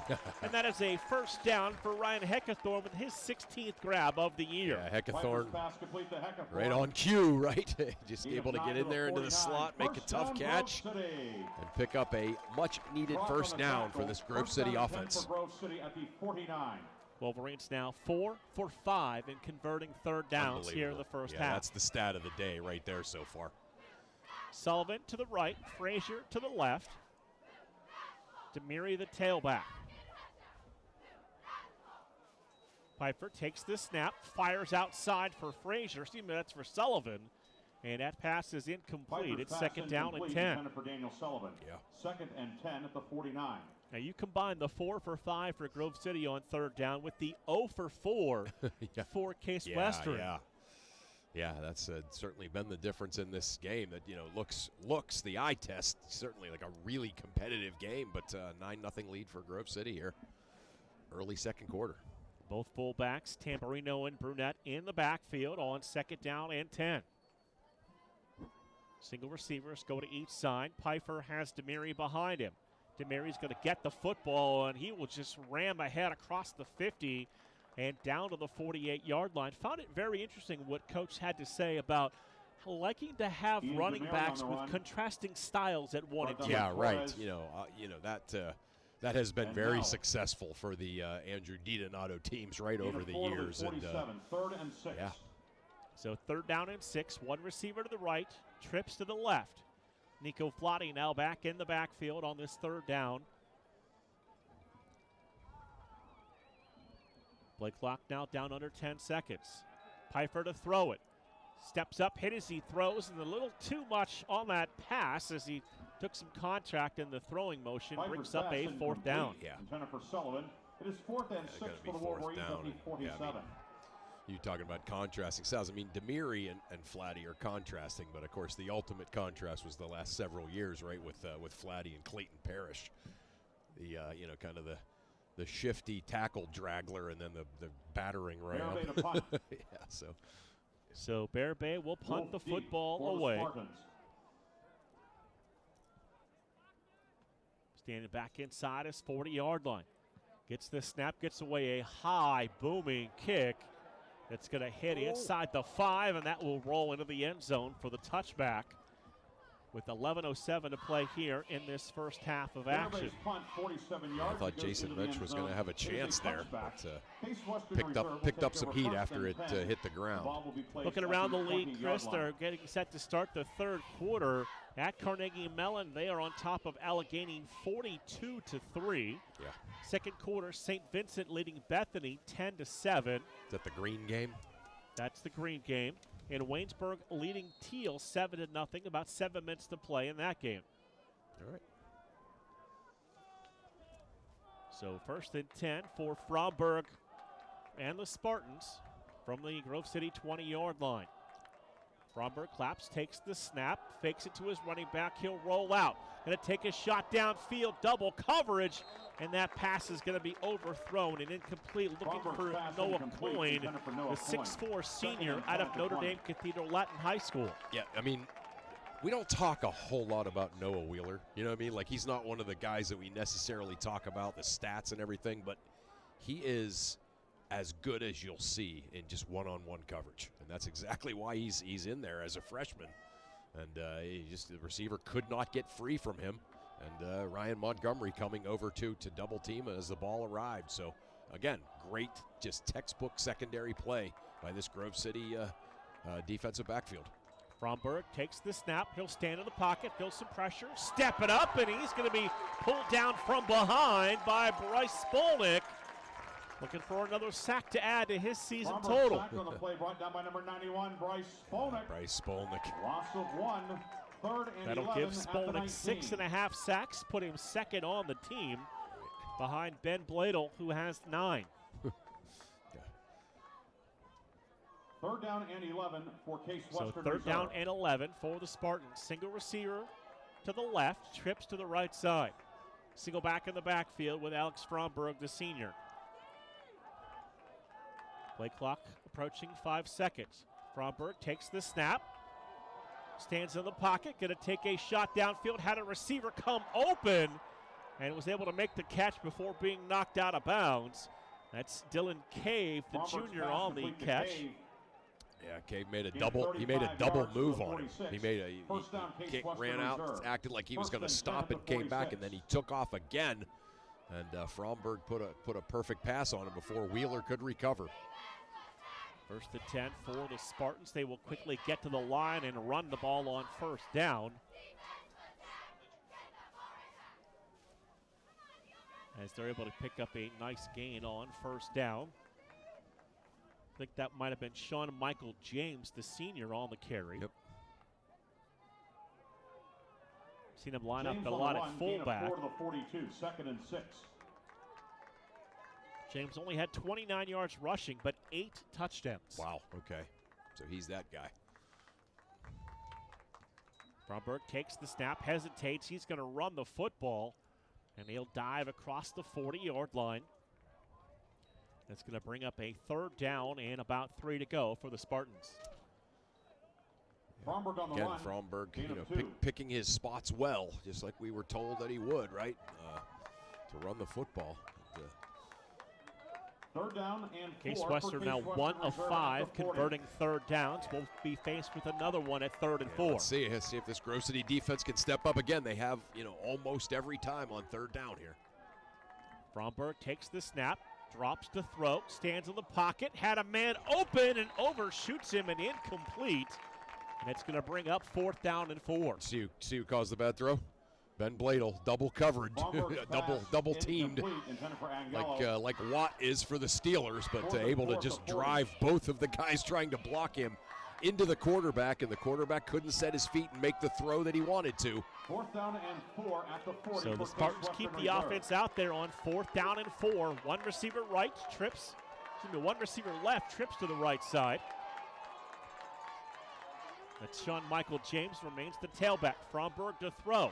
Has time, goes downfield and overshoots his receiver and incomplete, and just missed his man and Noah Coyne, who was open. Yeah, that time he got great blocking. He had got time to set his feet. He had a receiver open and just threw it over his head. So yeah, break for the Wolverines there as they're going to get the football back. So Grove City will take over on downs from their own 40-yard line. 8:42 to play here in the first half. Both teams with all 3 timeouts.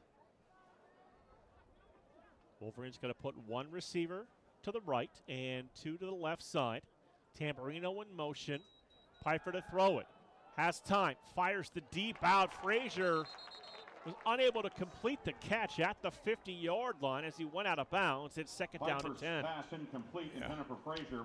Broken up by Size. Yeah, good coverage out there by Size. I've been saying his name wrong, so got it right now though. Yeah, Size. Good coverage out there, and kind of forced Frazier to break his route off out of bounds. Second down and 10. Nico Flotti is the tailback. Sullivan out to the right side. Heckathorn slot to the left, and Frazier outside of him on the numbers. Going to give the ball to Nico Flotti. Had a little bit of a crease that he was able to get through and push forward for about 3.5, 4 yards. It set up a third down for the Wolverines. Yeah.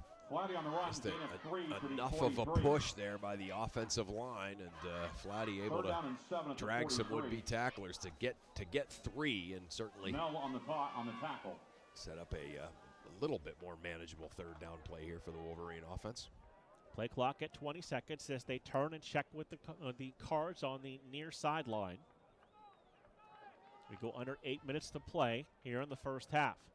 Pfeiffer takes the snap, turns the football over, going to take a shot downfield, has a man out there, and could not complete the catch. Going to the ground was Daniel Sullivan, and it brings up fourth down. Yeah, Sullivan almost making a highlight reel catch there. Yeah, but Quota able to break it up, and as Sullivan kind of was bringing it to the ground, so I like the shot, though. I like taking that shot right there. And this is definitely one of the better secondaries we've seen all year. Oh, yeah. Oh, no question. And, again, not a surprise. So Bear Bay will punt the football away, averaging about 42 yards per kick with a long of 59. Gets good protection, gets the kick away, and a sliding fair catch made at the 25-yard line. Looking up into the sun, and the Spartans will have it with 7:45 to play here in the first half. Wolf at the 26. Bo Wolf there almost almost had a little moment of indecision right as the ball was coming to him, whether to go and catch it or not, or just get out of the way, and almost was disastrous, but he was able to complete the catch and get down to his knee. So here we go, this Wolverine defense that has been spectacular all day, back out onto the field here with 7:45 to go in this first half, up 9-0.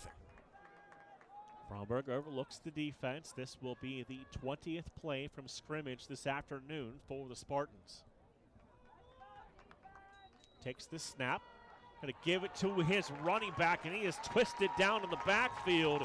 No running room there whatsoever for Andy Cavesick, the freshman tailback. Yeah, no running room at all, just running in to Bryce Spolnick, who had thrown his blocker off and able to just swallow up the running back. So the loss of 3 brings up a second down and 13.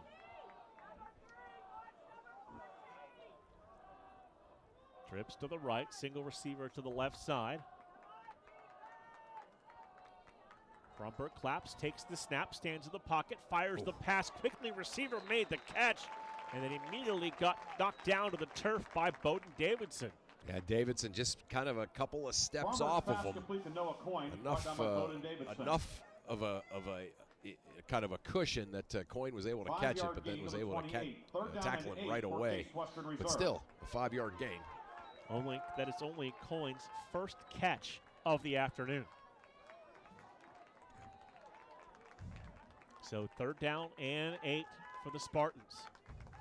Fromberg takes the snap, drops to throw, going to roll out to the outside. Eyes downfield, didn't like what he saw, so he tucks it and runs. And it's going to bring up a fourth down for the Spartans. On the run, pushed out of bounds by Michael Walliser. Yeah, Michael Walliser able to get to the angle there. 5 to the 33. Fourth down and 3 for the Walliser, Spartans. the junior linebacker from Central Mountain High School. Continues to play well wherever they ask him to line up on the field. Right. Danilo deep for Grove City. So Danilo back to return the punt, standing at his 30-yard line. Good snap, no pressure this time. He gets the kick away. Danilo backpedals into a fair catch. Nice. At about the 24-yard line, and Grove City going to have the football back with 5:52 to play in the half with a 9-0 lead. Yeah, good punt, but Danilo making a great decision there to fair catch that and save the decent field position anyway. There is, they're going to set up shop on the 24. 5:52 to go in this first half. Obviously, with this 9-0 lead, wouldn't it be great if Grove City could put together one of those, long sustained drives that results in points. Nico Flatty hustling on to the field. This will be the 30th play from scrimmage in the first half for the Wolverines. Play clock winding down under 15 seconds, now down to 10. Pfeiffer takes the snap, gives the ball to Nico Flatty, who cuts back inside and will drive down to about the 28-yard line. And this front has done well defensively, kind of controlling the Grove City running game. Yeah. Again, with the obviously a couple of exceptions, right? The couple of big plays, and 4-yard gain to the 28. but this is what Grove City does, right? With in the Nico Flatty era, this is what they do, right? You're controlling the running game a little bit. We're going to keep hammering him at you, and eventually, he's going to kind of break one. Pfeiffer to throw, and that pass is going to be caught across the 30 and down to the 32-yard line by Sullivan, who had to go high into the air to pull that one down. Yeah, Sullivan coming kind of back to his quarterback, and a high pass, but he's able to haul it in. And big difference, obviously, between 3rd and 6 and 3rd and 2. So, doesn't look like much of a play there, but that 4-yard gain sets him up in 3rd and short. So 3rd down and 2. Play clock at 12 seconds. It's Sullivan to the right side. Lenhart, Heckathorn, and Frazier to the right. Piper's going to keep it, going to run with the football right up the middle, and he'll have the first down and some extra yardage. Piper only 39 yards rushing on the season, but when he sees the opportunity, he'll take it. He can do it, right? I mean, that's the one thing we've seen from him. He's not, he's not looking to run like his head coach often did when he played. But when he does run, it's a good read, it's a good decision, and he certainly can do it. So 1st and 10 for the Wolverines at the 36-yard line. Down under 4 minutes to play here in the first half. Pfeiffer takes the snap, gives the ball to Ian Demiri, running off the short side.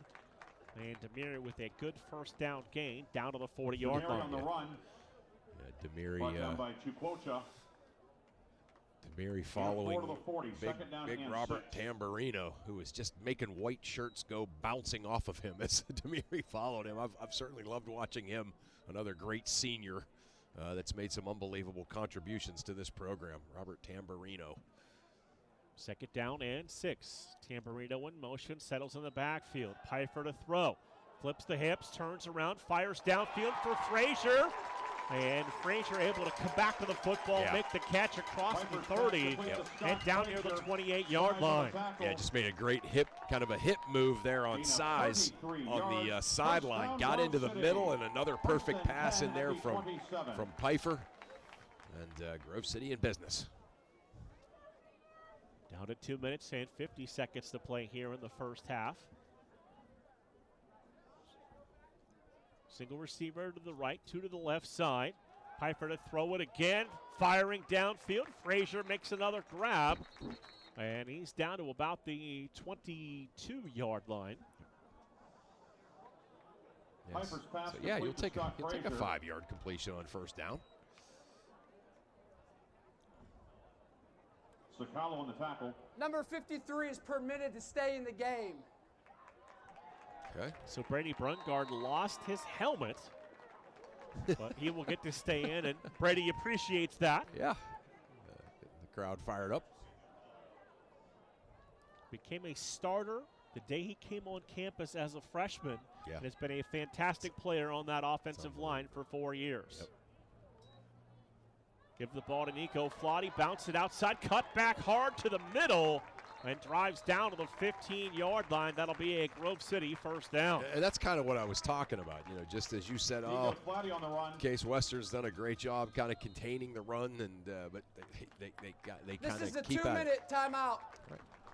So we have reached the 2-minute timeout with the score. It is Grove City 9 and Case Western Reserve 0. We'll step aside for a break and come back on the Wolverine Sports Network. Take a look under your bed. Find stuff under there? What about jobs? No? Now try your basement. There's a pair of overalls that overall you're not so into anymore. A perfectly good laptop that hasn't sat in your lap in months. And even more stuff, but still no jobs? Well, you really have both. See, stuff is defined as household articles considered as a group. Sometimes this stuff is no longer needed. Wait, no longer needed? That can't be right. Because remember those jobs you were looking for? Those are really needed, and they're the stuff inside your stuff. Even inside that winter coat that moved with you to Phoenix. Our job is to unlock those jobs, and it starts when you donate your stuff to your local Goodwill. Here's how we do it. When you donate to Goodwill, we sell your stuff to provide job training for people right here in your community. So just by teaming up with Goodwill, you help create jobs. And isn't that worth parting with the leftover guitar from your 80s cover band? Goodwill. Donate stuff, create jobs. Find your nearest donation center at goodwill.org. A message from Goodwill and the Ad Council.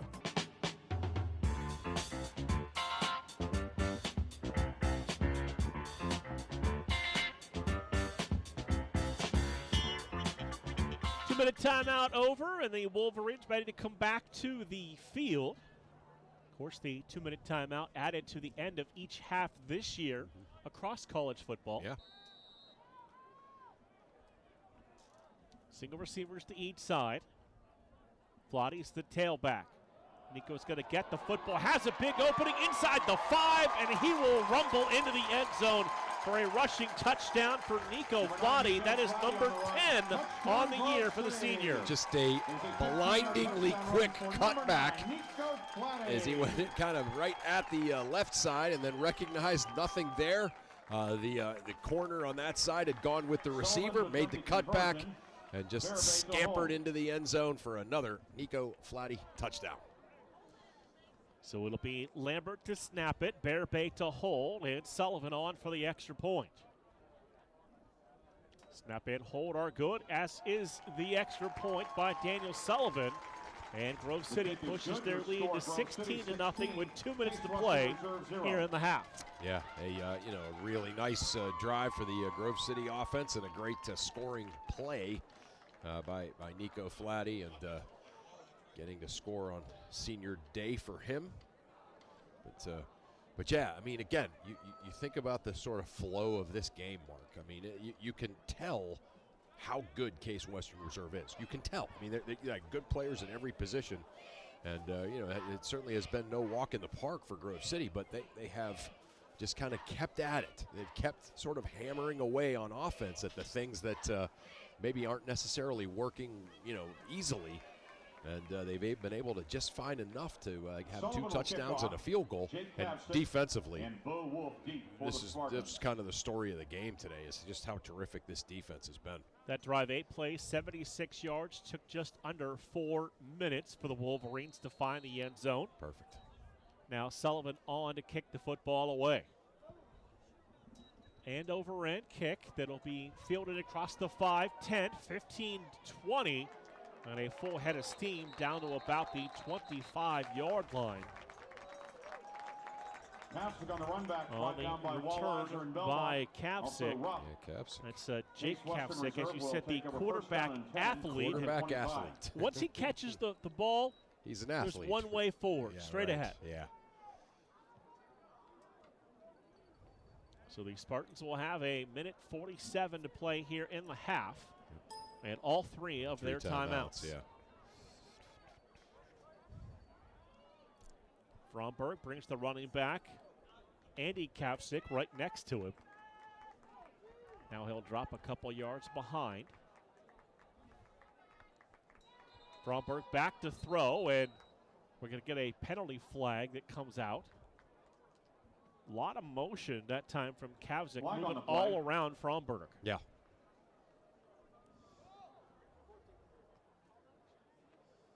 What do we got? Thought we were about to get the call. Yeah. Defensive offside, Oh, number okay. 5. Lined up in the neutral zone at the snap, 5-yard penalty. Please reset the game clock to 1:47. So they'll add a second to the clock, and the 5-yard penalty. It penalty will be on first and 5 Ben at the Bladel 30. makes this a 1st and 5 for the Spartans. Yeah, 4 penalties for 30 yards for the Wolverines. Only 2 penalties for 20 yards on Case Western. Case is the least penalized team in the conference. So no surprise they only have 2, although both of them were costly. Play clock under 10 seconds as Fromberg drops the throw. Has time, fires the pass outside, and it is going to be caught. The ball came loose at the 45-yard line, but they're going to say the receiver was down. Okay. Able to maintain Pass possession. complete from Fromberg to Cave. Davidson on the tackle. Gain of 14. First down and 10 at the 44. And Cave just able to find a seam in the middle of the field. For his 4th catch. Fromberg takes the snap.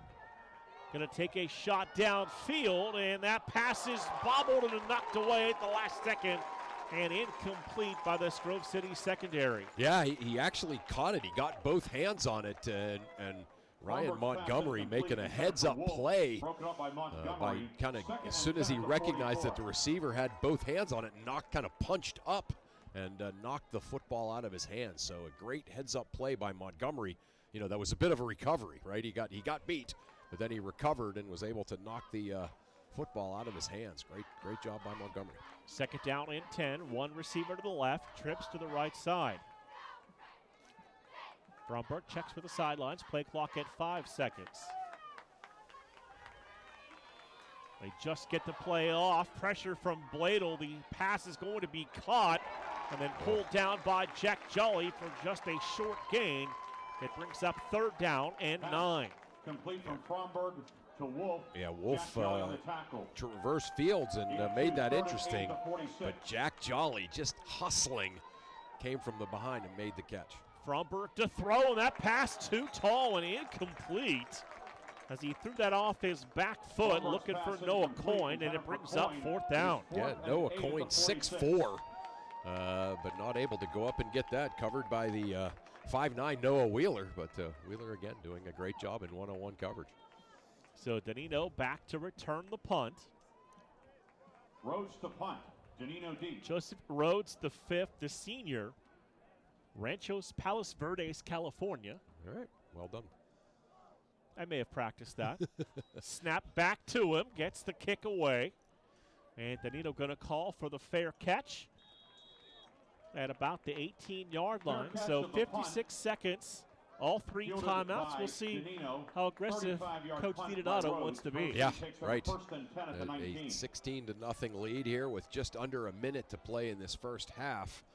You could really kind of almost see justifying either direction, right? Being really aggressive. Hey, we're already up 16-0, but you could also see being really kind of conservative about it and taking this 16-0 lead into the locker room. Minute to play, 3rd quarter. Carnegie Mellon leading Allegheny 56-3. Yeah, boy. Tamburino in motion. Pfeiffer takes the snap. He will throw. Going to step up into the pocket, and he gets sacked for the 2nd time on the season. He tried to roll out to the wide side and went down to the turf. Wait, say that again. Loss of 5. The 2nd time on the season. 2nd and 15 at the 14. That's absolutely stunning when you think Timeout. about how much Grove City Case passes Western, the football. They're first in the first half. So Case Western will take the first of either team calling a timeout with 48 seconds to go here in the first half as they're trying to be a little aggressive and get the football back. Yeah, clearly. And, again, with all these timeouts left, this might be a long last minute of the first half, right? So, again, just been a really enjoyable game to watch. The aesthetics of this game are terrific, just as far as the ebb and flow of it and the coaching maneuvers and the plays that guys are making. And you got to look at the way the defenses have played. Both quarterbacks have completion percentages in the 40s in the first half. Wow. Yeah, that's unusual, right, for both of them. But second down and 15. But they've both been good, right? Ball's at I the mean, Wolverine if you weren't paying attention to the stats, you think, oh, both quarterbacks are playing well. So second down and 15. Wolverines going to put 2 receivers out to the right. Now they'll bring one from the slot inside for some extra protection. Going to give the ball to Nico Flotti, who had a small crease, but he was knocked down to the turf at the 16-yard line. And the Spartans will use their second timeout with 43 seconds to play here in the half. Yeah, clearly Case Second wants charge, to get that football timeout, back. Case Western. They have 1 remaining. Of course, Grove City will wrap up the regular season heading to Westminster next Saturday for a 1 o'clock kickoff. Third down and 13 at the 16-yard line. Really, obviously, a really good Westminster football team. So, big one this week, big one next week. In a lot of ways, unofficially, you could almost sort of say the playoffs begin this week for this team, right? Win this week, win next week, and then get another week, so should be a great one down the road in Wilmington. Other scores across the conference: St. Vincent leading Bethany 13-7. They approach the half. They have gone to halftime at Waynesburg. They lead Teal 14-3. So third down and 13 facing the Wolverines with 43 seconds to play in the half. At the 16-yard line. Going to have 3 receivers to the right side of the formation, 1 to the left. Pfeiffer to throw, looking that way, goes underneath, and the pass is going to be caught across the 25-yard line out to the 26-yard line. Pass complete from Pfeiffer to Lenhart. So Ryan Lenhart adds another catch to his season Case total. Western.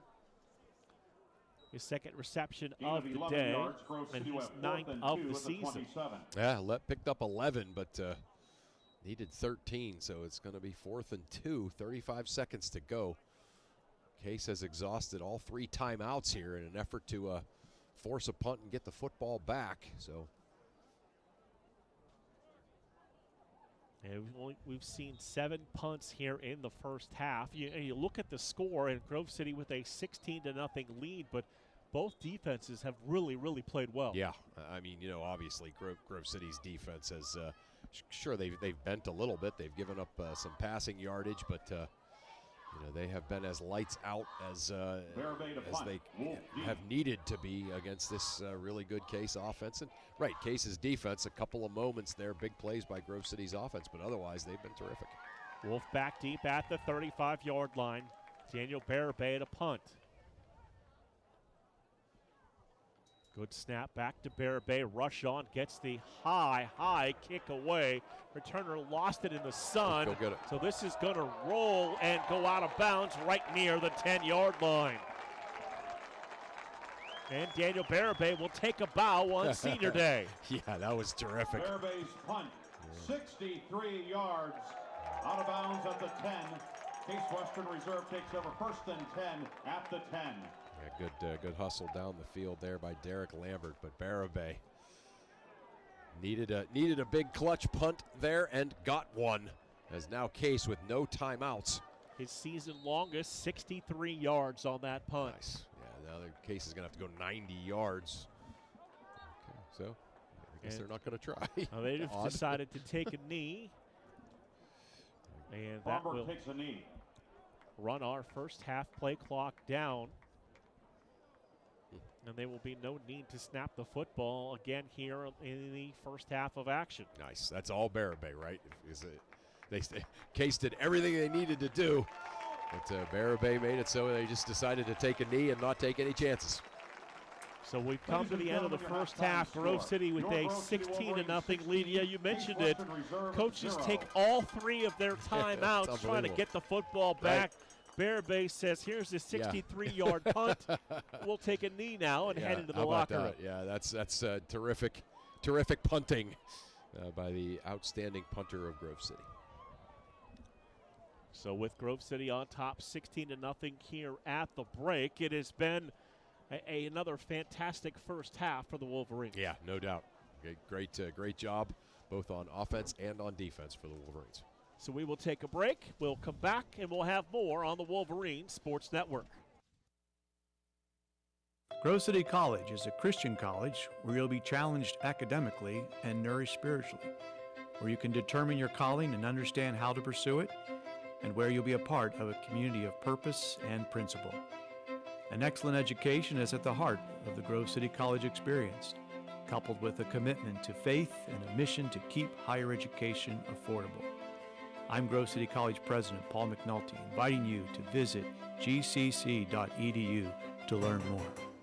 My name is Jim. I'm a veteran, and I lost both legs in Vietnam. My victory was proving that disability is not a limitation. I'm Julius. I'm a veteran. My victory was going from homeless to home. At DAV, we're on a mission, helping veterans of all generations get the benefits they've earned. I'm Cece. My victory was finishing my education. When America's veterans win, we all win. Help us support more victories for veterans. Go to DAV.org. Hey, there he is. How's it going? I'm having a stroke. Are you going to shake my hand or what? I'm having a stroke. Wow, you're not even moving your arm. I'm having a stroke. Are you okay? I'm having a stroke. Your face looks weird too. I'm having a stroke. Are you having a seizure or something? I'm having a stroke. When someone is having a stroke, they may not be able to say it with words, but their body language will tell you loud and clear. I'm having a stroke. You just need to know the sudden signs. Look for FAST, F-A-S-T. F, face drooping. A, arm weakness. Or S, speech difficulty. Then T, time. Time to call 911 immediately, because the sooner they get to the hospital, the sooner they'll get treatment. And that can make a remarkable difference in their recovery. Know the sudden signs. Face, arm, speech, time. Spot a stroke fast. Visit strokeassociation.org. Brought to you by the American Stroke Association and the Ad Council. You don't usually get a stock tip from a 16-year-old, but I'm here to tell you about a different kind of stock. It's called Better Futures, a stock for social change that's not about making money. Instead, you invest to help students like me go to college, which ends up making the future better for all of us. My name is Alicia, and I'm your dividend. Invest in better futures with UNCF. Visit uncf.org/invest. A mind is a terrible thing to waste, but a wonderful thing to invest in. Brought to you by UNCF and the Ad Council. When I was little, I didn't talk for a long time. I was sensitive to lights and sounds, so I built secret hiding places where they couldn't get in. Sometimes I do the same things over and over, until one day I found out I had autism. My family got me help. Slowly, I learned how to live with it better. Early intervention can make a lifetime of difference. Learn the signs at autismspeaks.org/signs. Brought to you by Autism Speaks and the Ad Council.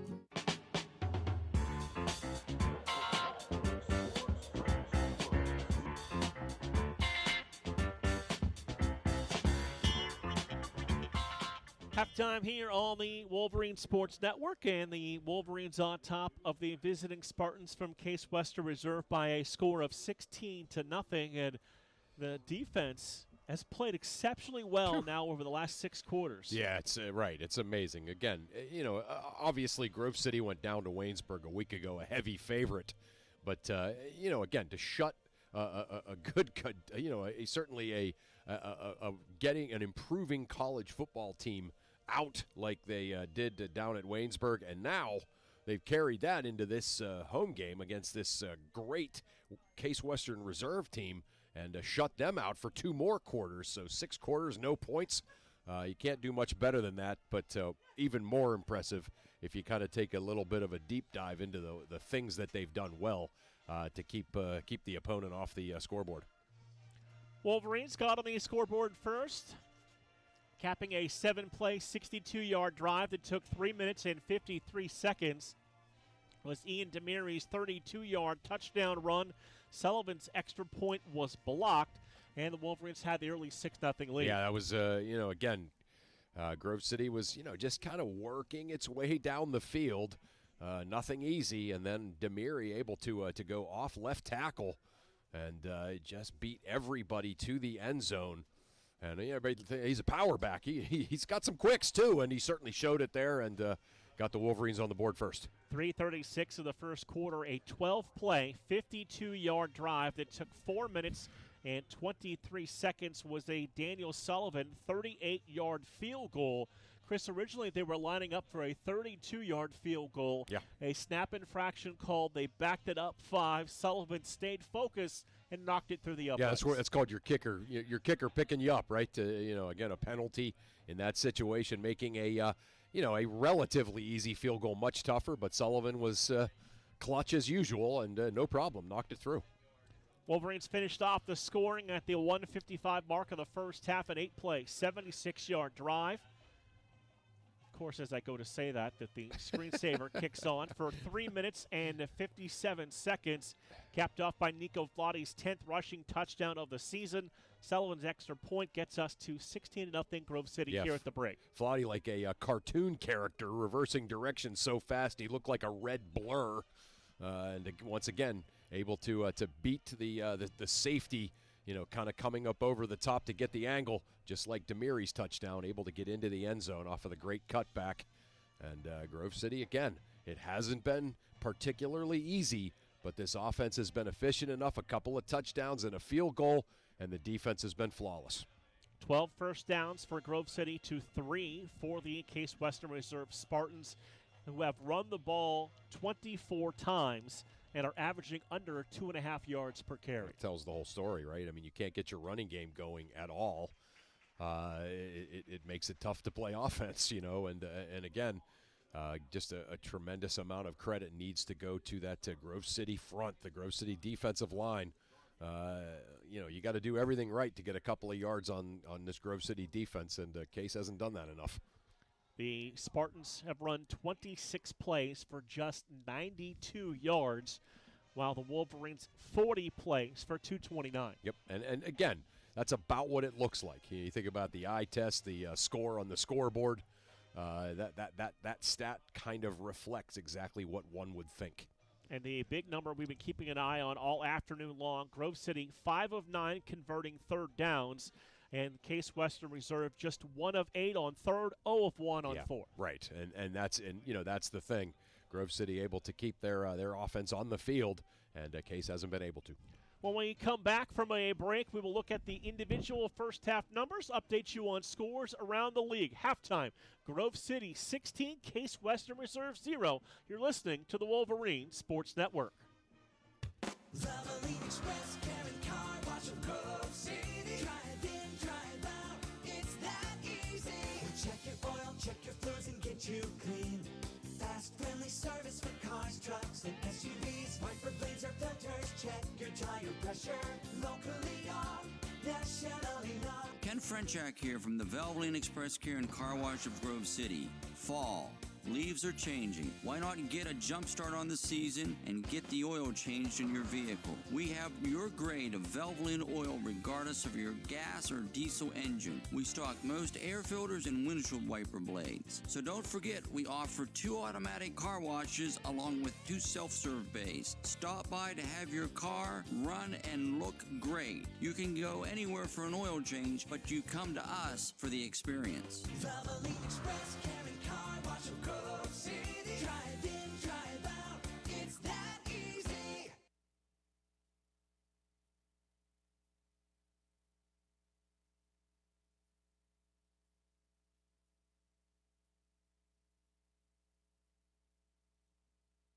Welcome back to the Dog Show. Up next, we have Satchmo. Satchmo is a member of the Shelter Pet Group. That's right, a group known especially for their couch-snuggling, ball-chasing, face-licking, tail-wagging, backyard-hanging, and, of course, companionship. And what breed would you say Satchmo is? I'd have to go with maybe a lavish terrier-hound chihuahua-looking kind of mix. Tremendous dog. I'd also like to point out Satchmo's coloring, a white, gray, brown, black brindle, simply marvelous. You know, it's such a treat to watch a dog like this. Now, let's see him in action. Look how he makes eye contact with his person. That's actually known as the treat stare. How intuitive. And now he appears to be excitedly turning in circles. Ah, the happy dance, so common with this group. And finally, the loving face lick. It's great how he just gets in there and, well, licks. Fantastic. But really, the best way to know an amazing shelter pet like Satchmo is to meet one. Visit theshelterpetproject.org today. Adopt. Brought to you by Maddie's Fund, the Humane Society of the United States, and the Ad Council. This is why you work so hard to pay the mortgage. Because home is more than 4 walls and a roof. It's that porch swing on a summer night. It's pajamas with feet and everybody over for Sunday dinner. And that old stuffed chair in the living room you just can't get rid of. This is why you work a second job. This is why you learn to fix things yourself, so you could save on repairs. Because home is your place, your memories, your family sleeping in their own beds at night. And that is why we want to help. We are making home affordable, a free government resource that can make paying the mortgage easier. And now even more options are available. Call 888-995-HOPE today. That's 888-995-HOPE. Or visit makinghomeaffordable.gov. Good night, Mama. This is why. Brought to you by the U.S. Treasury, HUD, and the Ad Council.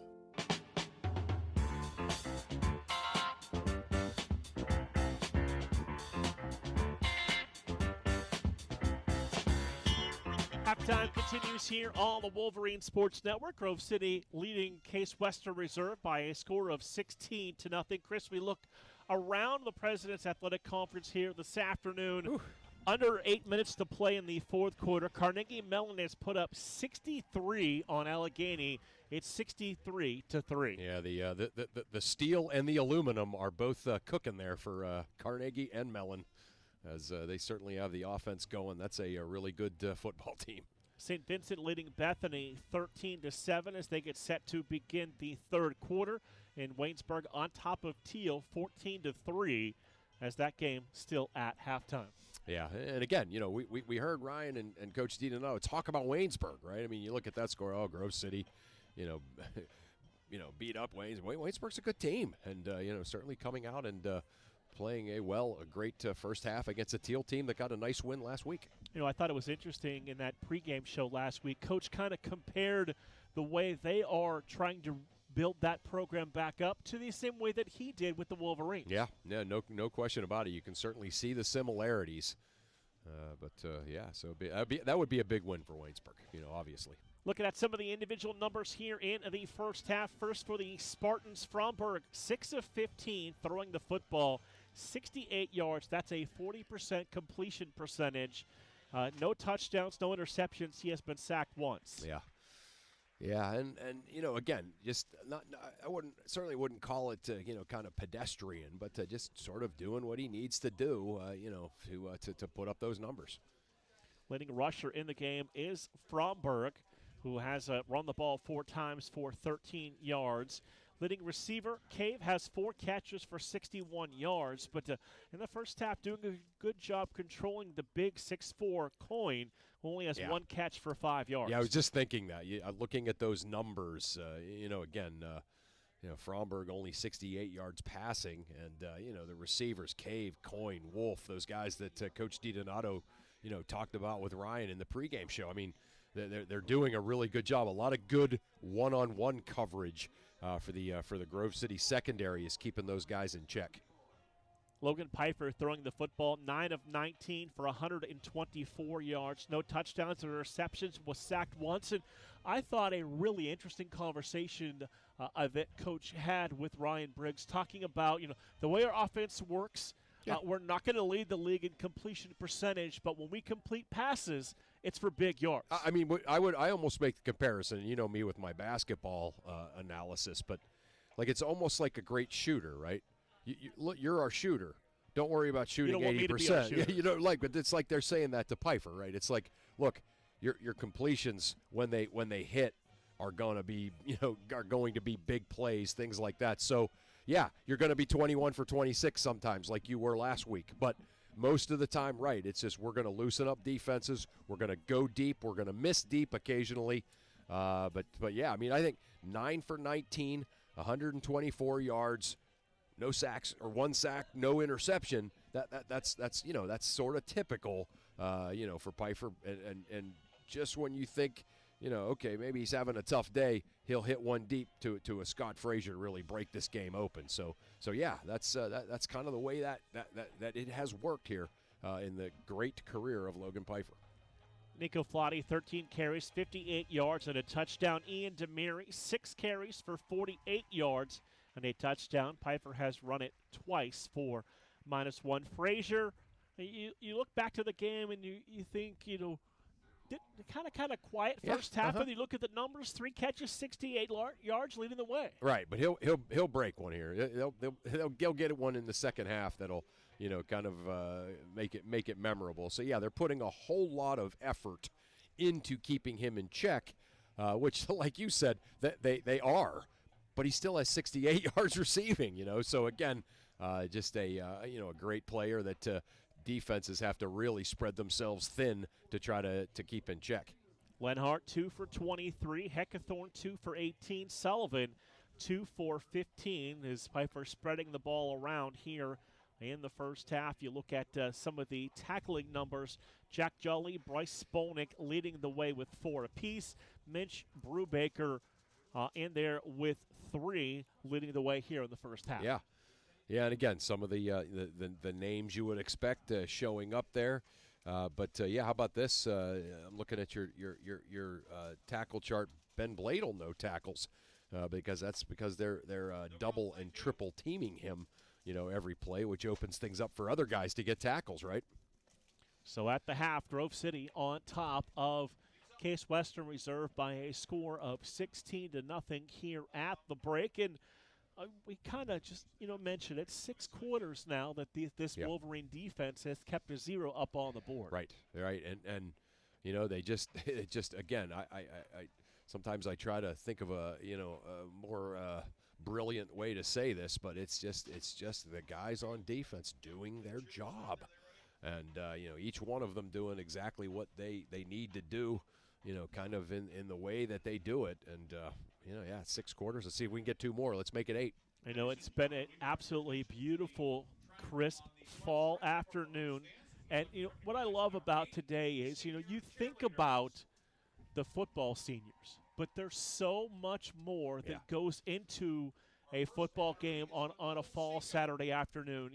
It's the cheerleaders, it's the seniors for the marching band, it's the seniors for the football team, it's the managers that are seniors, all going into what happens on a Saturday afternoon. Right, no doubt, and they've been doing it here, for 4 years, and what a kind of a spectacular 4 years it's been, right, for this group of seniors, on all of these different units. So yeah, this is we had 30-some seniors on the band, 29 or 26 on the football team. And, of course, we look ahead to next week for the Wolverines, and it's one of those where, after the loss to W&J, it became apparent, you've got to win out. And each game becomes bigger than the next. And not that this game is over by any stretch with the way the Spartans can put points up on the board, but Westminster becomes the next challenge next week. And going there have been some absolutely wild finishes over the last few years. Yeah, you think? Yeah, that's you and Ryan, of course, calling one of the all-time classic college football games ever there a few years ago, and perhaps that was the game that kind of turned this whole program around. You could look at, and so yeah, it's going to be crazy. But again, in my mind anyway, at least from sort of a emotional point of view, the playoffs kind of started this week for this Grove City team, right? This is a playoff game next week at Westminster. If they can win this one as a playoff game, and then that should get them, a second season. So, yeah. We'll find all of that out in a couple of weeks on Sunday afternoon when the newly expanded D3 playoff field is announced. Yeah, that helps. And I think, too, expanded or not, I think this President's Athletic Conference, the way that Grove City played last year, the way that some of the teams have played in recent years once they got into the tournament, I think that there's a lot more, kind of respect for the conference nationwide, for the conference. And yeah, I mean, I could see that certainly 2, maybe 3, if it's a 3-way tie for the conference championship. Yeah, there's definitely a possibility. Obviously, you get the auto bid Yes. But then you could see, 2 more for the potential of 3 getting in from this conference. Right, and like I said, I mean, I don't know everything I should know necessarily about all the other conferences in Division III, but if CMU, W&J, and Grove City College all finish 9-1 in a kind of a triangular, if you will, 3-way tie, those 3 teams go, right? Those 3 conference champs all go, and And you kind of look at the way it played out, of course. In Grove City beating Carnegie Mellon beating W&J. Like it just the way it's played out this year has been interesting. Right, and I mean those are 3 great teams, and then of course you throw this Case team, and Case has got Grove City today, and then they play CMU, right? So they could certainly throw a wrench in that. So yeah, I mean, and W&J, what a terrific season they've had, so losing to CMU in kind of a spectacular way, but then coming back and beating that Grove City College team down in Washington, so yeah. And while we have a second, we have to congratulate and wish the best of luck to both the Grove City men's and women's soccer team, both playing in the conference championship games this afternoon and evening. Yeah, no doubt. What a great run both of those programs have had here over the past decade or even more. And it'd be nice to bring home a couple of banners for sure. So Grove City gets their hands on the football to begin the second half as the kick fielded inside the 10, across the 15, 20, 25, 30, and out near the 31-yard line. And that's where Bowden Davidson will start the Grove City offense off. 22 yards. Brought down by Nice King. return by Grove Bowden City Davidson. takes over 1st and 10. The ball will be placed. He's had a good year at that spot. 1-yard line. Bowden Davidson coming into play, averaging about 22 yards per return. Yeah, he's been he has been terrific. So decent return there, and Grove City will set up shop on the 31. Single receivers to each side of the formation. Single back in the backfield behind Logan Pfeiffer. That's Demiri who's going to get the handoff, and Demiri not able to stay on his feet, but he'll get across the 35 and out to the 37-yard line. What a great little jump Demiri cut. on the run, brought down by Both his player and a Case guy was down, and he just jumped over them, hurdled over them, and then kept going, and lost his footing a little bit, but still a really nice gain on first down. Second down and 4, just underway here, third quarter. Wolverines right to left to begin this third quarter. Play clock down to 15 seconds. Pfeiffer overlooks the Spartan defense. He'll take the snap, give the ball again to Ian Demiri. And Demiri able to continue to push the pile forward down to about the 39-yard line. Sets up a third down and short. Demiri on the run. Yeah, Demiri Brought down by Trock. able to get in there into the linebacking core, but Gabe Trock able to kind of meet him shoulder pad to shoulder pad and drive him back a little bit. So Grove City a little work to do here on this third down play. Demiri to the sidelines. Nico Flotti checks back in.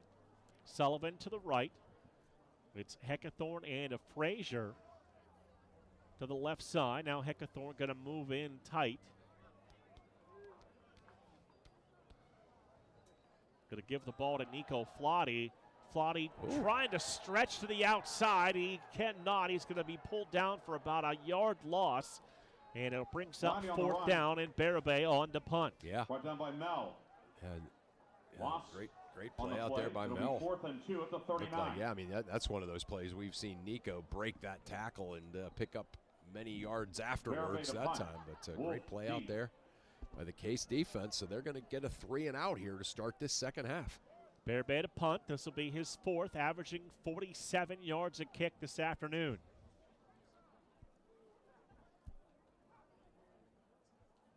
Snap high, back to him. Barabay pulls it down, gets away a high, deep kick. Fair catch called for all the way back at the 10-yard line. Another bow. Yeah. Oh, a little dance, too. Dang.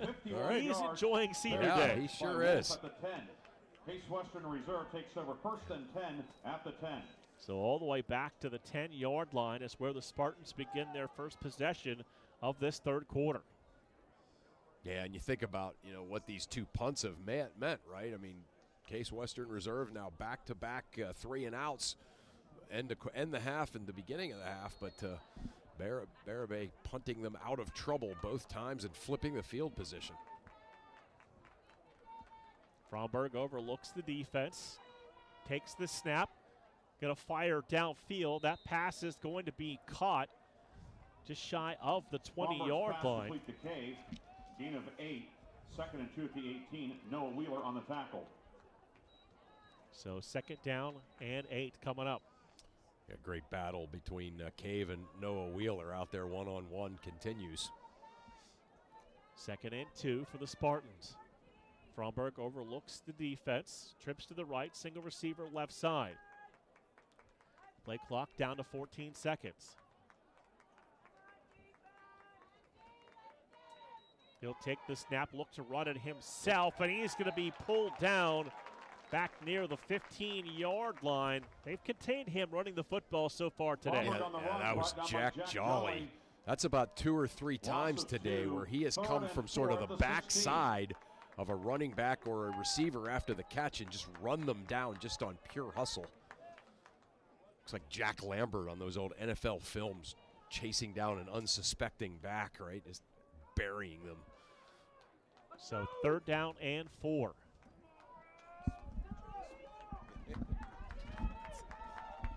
Down to 11 and a half minutes to play here in this third quarter. Fromberg takes the snap, looking to throw. Here comes Ben Bladel, and down goes Fromberg back at the 10-yard line. And for Ben Bladel, that is sack number 10 on the season for the all-time leading sack leader. Yeah, I mean, Bladel was double-teamed that time, too. Like, it wasn't like, it was a breakdown on Case's part. They have continued to double-team him. They double-teamed him there. He blasted right through it and then gets the tackle and the sack to force a punt from the end zone. So the Spartans will punt. Wolverines showing some pressure up the middle. Snap back to him, bobbled it for a second, and Shea Aiken might have got a piece of that football. As that punt's going to go out of bounds near the 20-yard line. It looked like Bladel and Aiken were both in there with a chance at the block.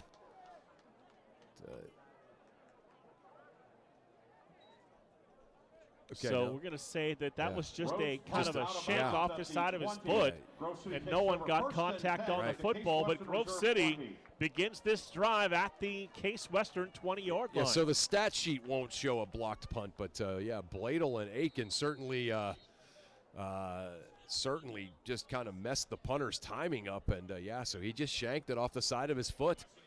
So Grove City takes over with great field position as if there was a blocked punt, right? So 1st and 10 for the Wolverines from the Spartan 20-yard line. They're going to run the ball with Nico Flotti on 1st down, and Flotti, good second effort, gets the ball across the 15 and down to the 13-yard line. Yeah, Flotti with another great Nico Flotti on the run, brought down by Tong. Tong able to get him from the backside, but the thing about Flotti is, like, you have to tackle him so violently to get him down that every time, you hear kind of moans and groans from the crowd, like, oh, that should be a penalty. But if you don't tackle him like that, he's not going down. 2nd down, long 3 coming up. They will give the ball to Flotti once again, lowers the shoulder, and drives towards the 10-yard line. He's going to be down to the 11-yard line, going to be a little bit shy and bring up a 3rd down. Yeah. Still able to grind it close, so this should be a 3rd and 1 at the 11. Third and about 1, 3rd and very short here. Officials timeout for an injured defensive player. We've got a player for the Spartans down on the field at the 15-yard line, and the training staff will come over to take a look at him. And can't get a number, Chris, as he's sitting down on the turf, and now going to be helped up.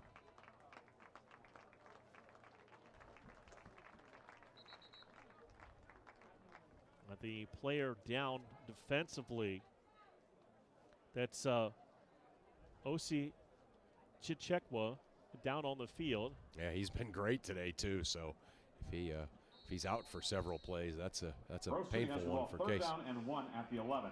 So 3rd down and 1 coming up at the 11-yard line.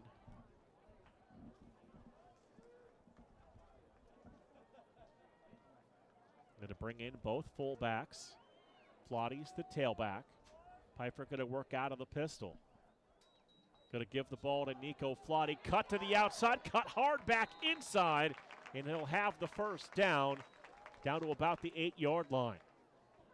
Yeah, another great cutback. We've seen a couple of those as he just runs right at the pile. On the run. Officials timeout for an injured another defensive injury. player. Got another player Tackle made by for Mel. the Spartans down around the 9-yard line. Yeah, that looks like one of the linemen. Trying to check on him as it's been a cool afternoon so far today, and but we've seen a couple of players get banged up for that defense for the Spartans. Yeah. Yeah, I think, in both of those plays, that those are kind of the very likely ones where it gets rollover. So with the man down on the field, we will step aside for a quick break, and we will come back on the Wolverine Sports Network. Ken Frenchak here from the Valvoline Express Care and Car Wash of Grove City. It's that time of year again. Buy one, get one free windshield wiper sale. You heard correct. BOGO windshield wiper sale with any of our Valvoline full-service oil change through the end of the year. So get ready for Old Man Winter today before he arrives. BOGO windshield wiper sale through December 31st. You can go anywhere for an oil change, but you come to us for the experience. Valvoline Express Care and Car Wash of Grove City. Drive in, drive out. It's that easy. So the player that was down defensively was Caden Tong, the grad student who was all PAC last year. Has been a fantastic player for the Spartans. Maybe two of the guys that we've called the most today for this Case Western Reserve defense going out on the last 2 plays. So keep an eye on that. So first and goal for the Grove City College Wolverines. Ian Demiri now in the backfield. Frazier, single receiver to the left side. Piper takes the snap, gives the ball to Demiri, and he's going to be spun back right at the line of scrimmage for no gain. Might have even lost about a half a yard, so it's going to bring up 2nd and goal. Yeah, Sean Riley bounced out there and 2nd and goal at the 9. took away Demiri's ability to bounce that outside. So a good play that time by the Case defense. Riley, a junior, played his high school football at one of the biggest programs in Ohio at St. Xavier in Cincinnati. Never heard of him. No. Yeah, I have, yeah. So 2nd and goal coming up for the Wolverines. Again, Piper going to work out of the pistol with Nico Flotty now the tailback. They give the ball to Flotty, cut back inside, and then he is spun down at about the original line of scrimmage, and it's going to bring up a 3rd down and goal. Flotty on the run, no gain. Yeah. King and Dodowski on the tackle. 3rd and goal. King and Danowski just kind of able to get under him, trip him up a little bit. 3rd and goal, so they will give him 1 yard, but still big play here. Single receiver, Sullivan to the right. Lenhart, Heckathorn, and Frazier to the left side. Play clock, plenty of time, now at 12 seconds.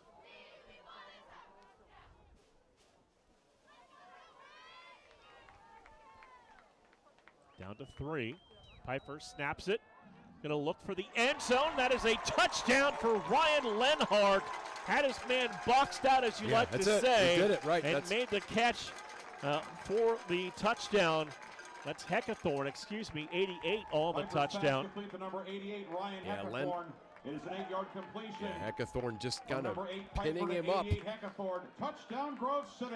Kind of pinned him up and able to get the pass there. For Heckathorn, his 3rd touchdown reception of the season.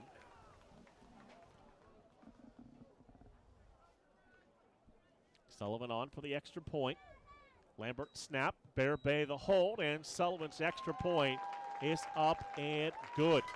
7 minutes, 3 seconds to play here in the third quarter, and the Grove City lead, Chris, now at 23-0. Yeah, just kind of, it's like a slow-growing domination, right? It's like, anybody here just kind of casually watching isn't thinking, oh, Grove City's just dominating this team, but kind of slowly but surely, it's slowly kind of growing here that Grove City's just dominating in all of the small ways. And one very large way, that being on the scoreboard. And being able to take advantage of the opportunities that are presented to you. And in this case, a shanked punt off the side of the foot. You get the ball at the opponent's 20-yard line, and you turn that into a touchdown. And you go and score, right? Yeah, no doubt. And let's go all the way back to Barabay's punt that forced Case Western Reserve to have to set up shop, inside, and then a punt. In terrible field position that was shanked, and that kind of sets all that up. So all of the plays being made equal a touchdown. So Sullivan has the ball teed up at the 35-yard line, ready to kick the ball back to the Spartans. Sullivan to kick off. Wolf and Kasick deep. Two returners back deep inside the 5-yard line. Sullivan's kick fielded at the 5, across the 10, 15 to the 20. And then driven back at the 20-yard line by a host of red Wolverine jerseys there to make the stop. Kasick on the return, brought down by Aiken, Frazier, Rosenberry. Hear all those names being called by public address announcer Ryan Briggs. Like, run back a 15 yards. You know what it means when you have a great special teams? You know what that means, like in a college football program? It means that you have a whole lot of good football players. Right? Because, obviously you don't have too many starters out there on special teams. You got some, like Bladel on the punt block team.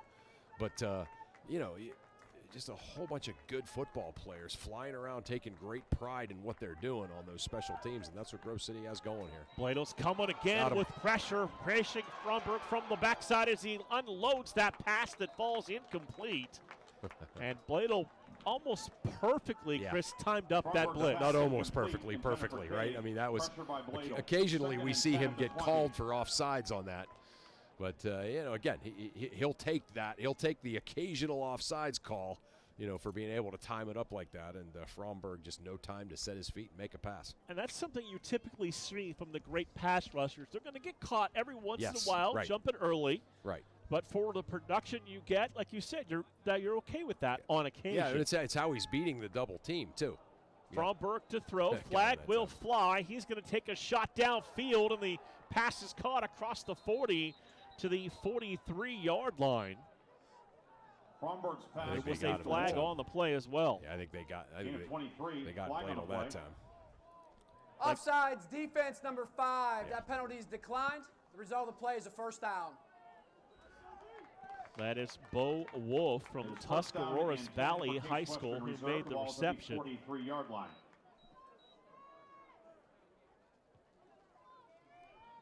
So 1st and 10 for the Spartans out to their 43-yard line. One receiver left, trips to the right side. Kavcik goes in motion. Fromberg to throw. And that pass is going to be knocked away and incomplete. They were looking downfield trying to get Dylan Cave the football, and he has been blanketed by this secondary all afternoon. Yeah. Broken up by Wheeler. Yeah, Wheeler kind of blanketed him there, and second down and 10, 6.5 minutes to play here in this third quarter.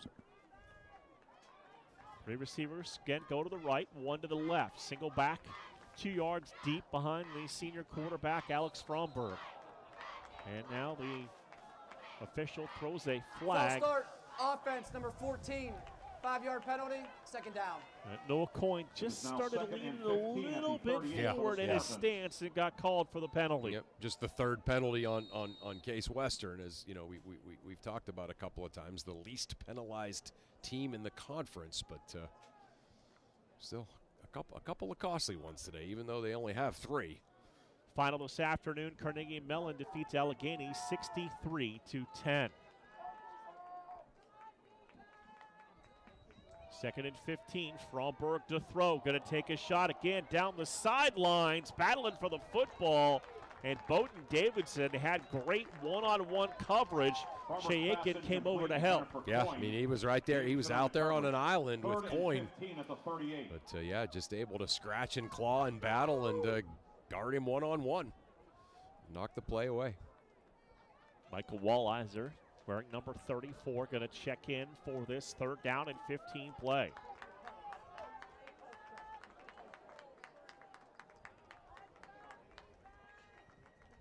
Play clock now down under 10 seconds. Fromberg takes the snap. Stepping up in the pocket, looking to run, throws on the run. Pass is going to be caught short of the first down marker at the 49-yard line. And it's going to bring up 4th down. Yeah. Fromberg's pass complete to Coyne. Davidson on the tackle. Great job by Gain of Davidson. 11 to the 49. Wrapping him up and making 4 sure he for didn't Case get past the Western yard to gain, right? Jordan Karcheski, the junior, going to check in. Up front for the Wolverines, it's 4th down and 4. The Spartans 0 of 1 on 4th down in the first half. Yeah.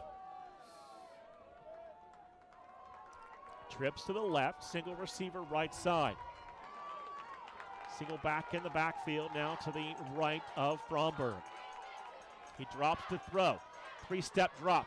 Looking downfield, fires downfield. Receiver made the catch and was driven back and initially looked to be shy of the first down, but they will give him the first down and move the chains. Yeah, I think he caught it beyond the line to gain.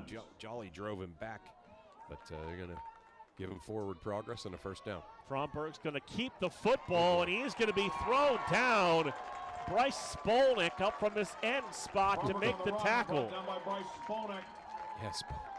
I mean, that was a read that Fromberg made, and yeah, the linebacker went with the running back that he faked it to, but he made you realize that he had perhaps made a grave error when he looked up and saw Spolnick right there. And neither option was going to work. No. 2nd down and 14. Trips to the left, single receiver right side. Fromberg overlooks the defense. Play clock down under 10 as he back to throw. Fires underneath. Receiver makes the catch, and there to make the tackle, the freshman Noah Wheeler out of McKinney, Texas. Complete from Fromberg to Coyne. Wheeler on the tackle, gain of 11. 3rd and 3 and for at the Noah 39 Coyne, just of his Grove City. 3rd catch of the afternoon. Yeah, still perhaps the most in-rhythm drive that we've seen out of Case all day. And they've kind of picked up the tempo. This will be I believe, the 9th play of the drive. Yeah. Case just 1 of 10 on 3rd down. Picked up the last one on a 4th down. So trips to the right, single receiver to the left side of the formation. That's Dylan Cave. Running back is Sean Michael James, and Fromberg's going to keep it to look for that first down marker. And he's going to be driven back after just about a yard gain, and it's going to bring up another 4th down situation for the Spartans that are 1 for 2 on the afternoon. Yeah. Now, 1 of 11 on 3rd down now for Case, but did pick up the first down the last time they went forward on 4th down. Mitchell White, the tailback, wearing number 22, is to the right of Alex Fromberg. Fromberg claps, 3-step drop, flag on the play, and the pass will fall incomplete. Fromberg's pass incomplete, flag on the play. We'll have to sort out this penalty. Yeah, so the Case guys are putting their hands on their hips like it's offside. Offside, defense number 5. Okay. 5-yard penalty results in a first down. Yeah, Bladel was right there in on Fromberg. It's so a 5-yard penalty.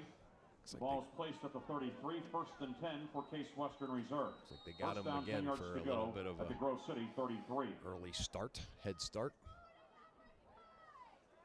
So that will be the 5th penalty called on the Wolverines this afternoon. That one gives the Spartans a first down. Yeah, I mean, you can see Bladel is combating the double team by trying to get it right off the blocks. And they got him a couple of times. Fromberg to throw. Step it up in the pocket. He's going to run to the outside across the 30. And he'll be taken down at about the 27-yard line. Kind of got caught in that in-between. Yeah. Do I run? Do I throw? And got a short gain. Yeah, Nice job by Montgomery not Bromberg on the run, not brought down by falling back Montgomery. into coverage. Just Gain of 6 went to the right at the 27. quarterback, Second chopped him and down. 4 for Case Western Montgomery Reserve. putting together a nice afternoon today from his defensive secondary position. We will wind the clock, and we are under 3 minutes to play, third quarter. Play clock down to 15 seconds.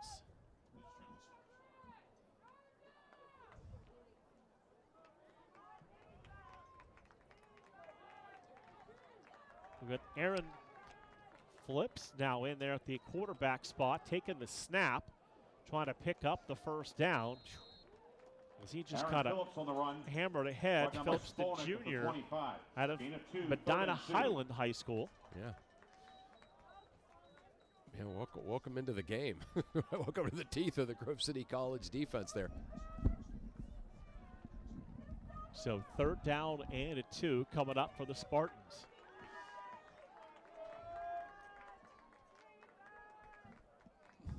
Trying to get that hard count to get the defense to jump offside.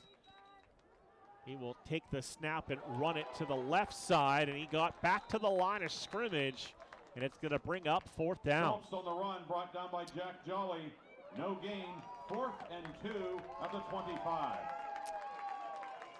Yeah, remember Phillips there it almost kind of had the Wildcat look on those 2 plays, but he did complete a pass in the first half. 250 yards passing, 4 touchdowns, no interceptions for the junior.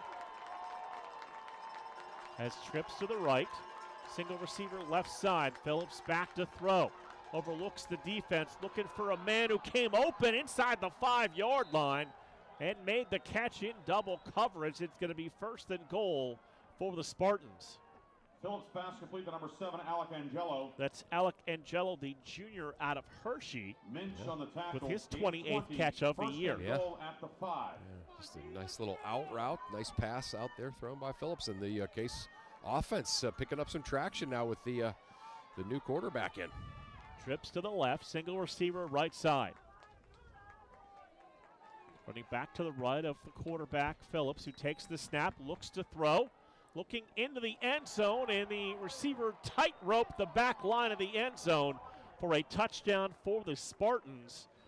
As coming up with the football. Pass complete from Phillips to Noah Coyne. It's Noah Coyne on the touchdown reception. Touchdown, Case Western Reserve. Yeah, 15th play of the drive. They score a touchdown. So it's Coyne's 11th touchdown reception of the season. So Gabriel Pedrosi, the sophomore, will come on. 40 of 42 in extra point attempts on the season. Snap a little off. They do get the kick up, and it is up and good.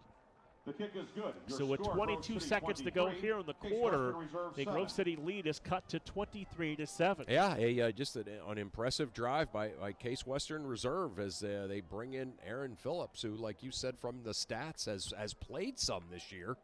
Played a little bit in the first half, completed a pass, but finishes off a nice drive for Case, and Case on the board now. Grove City still with a 23-7 lead. About to get the football back with 22 seconds to go here in this third quarter. So the Wolverines give up points for the first time in over 6 quarters. But the mission is not to always, put up the shutout. It's to win the football game. Right. Yeah, that's right. So the Wolverines, 2 returners back deep. Spoten Davidson inside the 5-yard line. And Davidson from the goal line will bring it out across the 5, 10, 15 to the 20 to the 25 and down near the 27-yard line. Bowden Davidson has done really well in that kickoff role. Oh, he's been great. He's been great all year there, and so. 14 seconds remaining in the half. Wolverine offense back out on the field. Stewie on the tackle. Grove City takes over 1st and 10 at the 27. Grove City can't answer Case Western's long scoring drive with a long scoring drive of their own.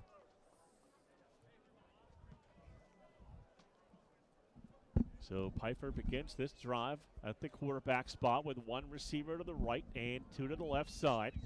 He's going to throw it on first down. Going to take a shot downfield for Frazier. Made the catch across the 50, 45, and down to the 44-yard line. Another big catch for Frazier. And we've got a flag Holding, back at the 25. Offense number 60, 10-yard penalty, replay, first down.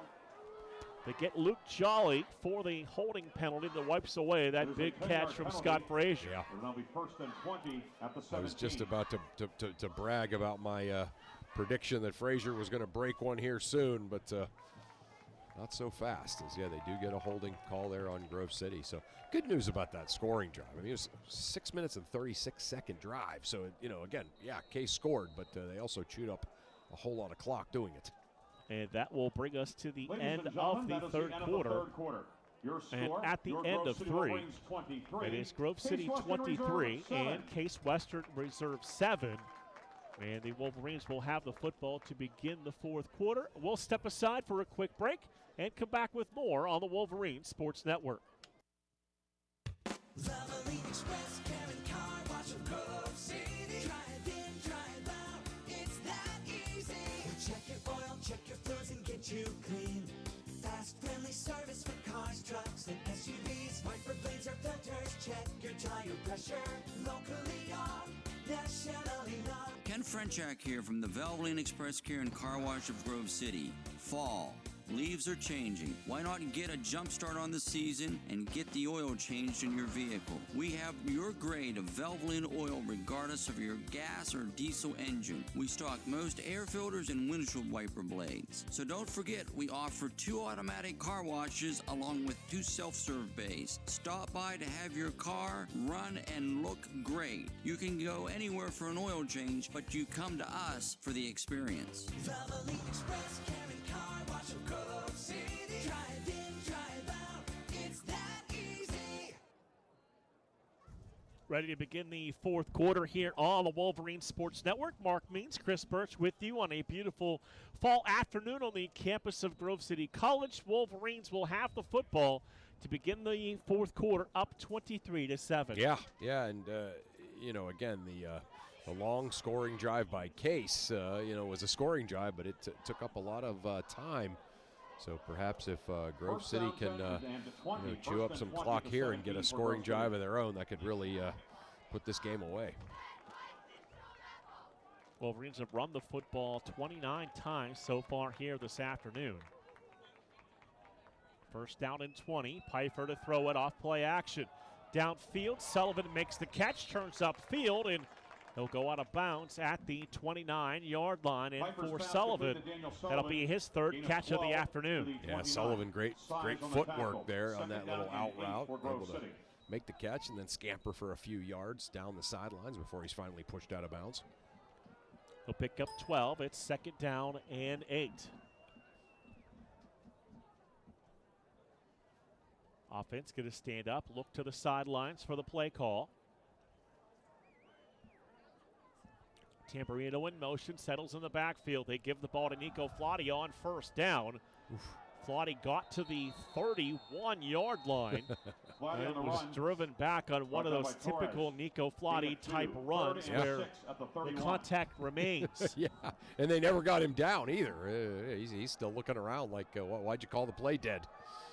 But they stopped his forward progress. Whistle did blow, but so big third down play here, Mark. Wolverines 7 of 12 on third down. 4 receivers in the formation, trips to the left. Flotti's the tailback. Pfeiffer takes the snap, looks to throw, fires downfield, ball popped up in the air by the defensive back for the Spartans. And it falls incomplete. Intended for Sullivan, broken up by Size.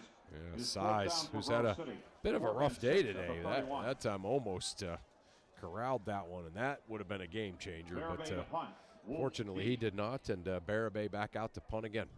So Barabay, who's had the big day punting the football for the Wolverines, averaging 48 yards a kick.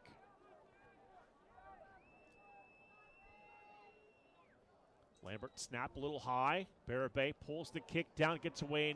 Another absolute bomb of a punt. It's going to roll and go out of bounds. And Daniel Barabay continue to have a fantastic Saturday afternoon. Yeah, I mean, he's punting like the guys that punt on Sunday afternoon. Barabay's punt, 54 Big, yards, long out of bounds at the 15. hang time. And Case Western wow. takes over 1st and 10 at the 15. That's 3 field position shifting punts in a row for Daniel Barabay. Another over 50-yard kick for Barabay. Sets up Case Western Reserve with a first down and 10 at the 15-yard line.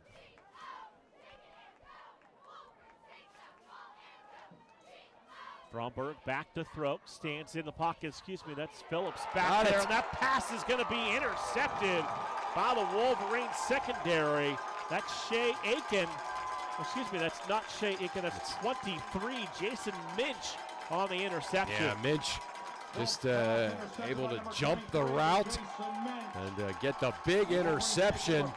And just when you thought it was kind of the momentum was shifting, Minch says, nope, not shifting.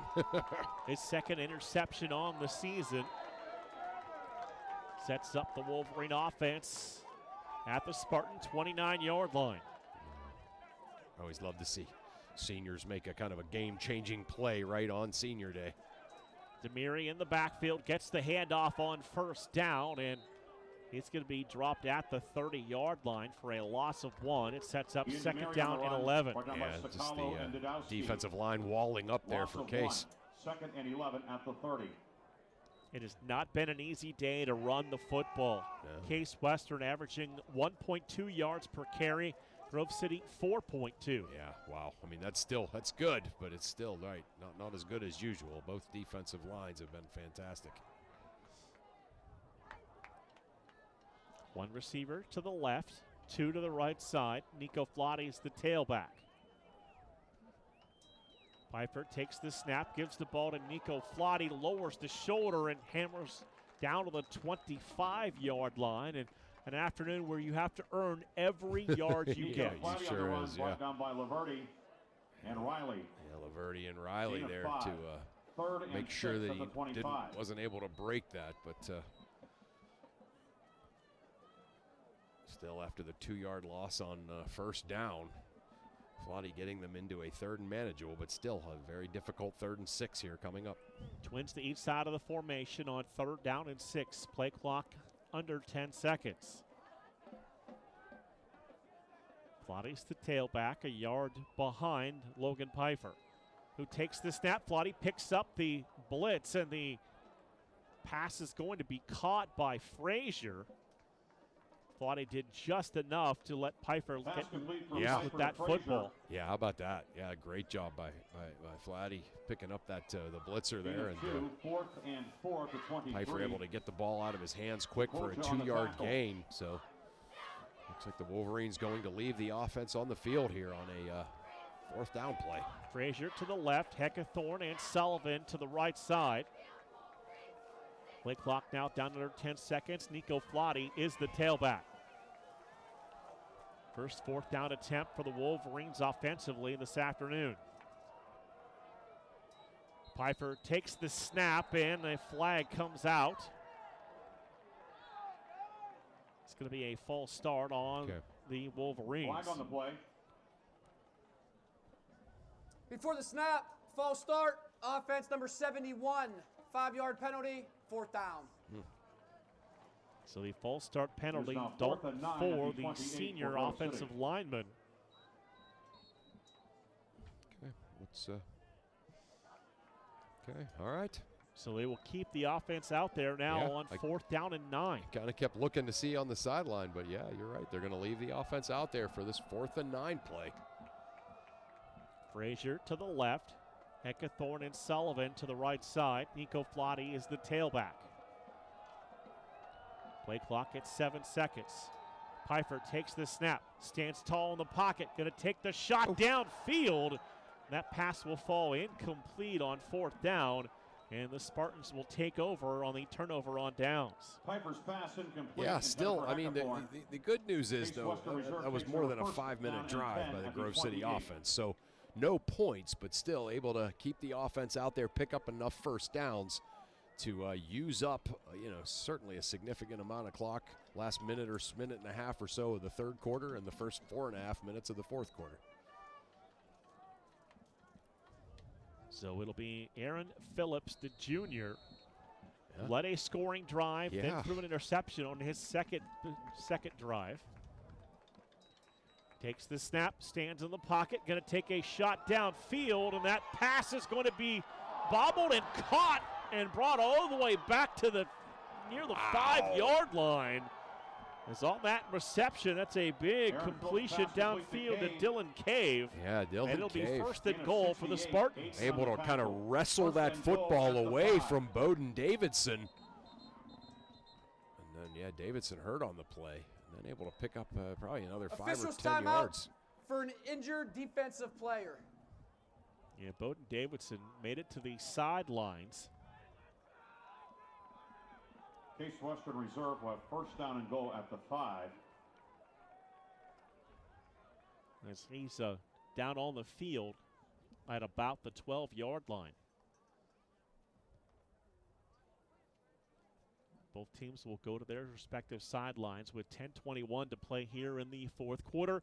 And we will step aside for a 30-second break while they tend to Davidson and be back on the Wolverine Sports Network. This is Grove City College President Paul McNulty. Grove City College is a highly ranked national liberal arts college where your formation is viewed holistically, embracing mind, heart, and hand. You'll discover your calling and be equipped to pursue it. You'll also be a part of a community of purpose. Right back to action after Davidson comes to the sidelines. It's first and goal from the 5-yard line. Phillips empties the backfield. He looks to throw from the 5-yard line into the end zone, and that pass is going to be caught for a Spartan touchdown by Dylan Cave, and the Spartans right back in this one with 10:07 to play here in the fourth quarter. Yeah.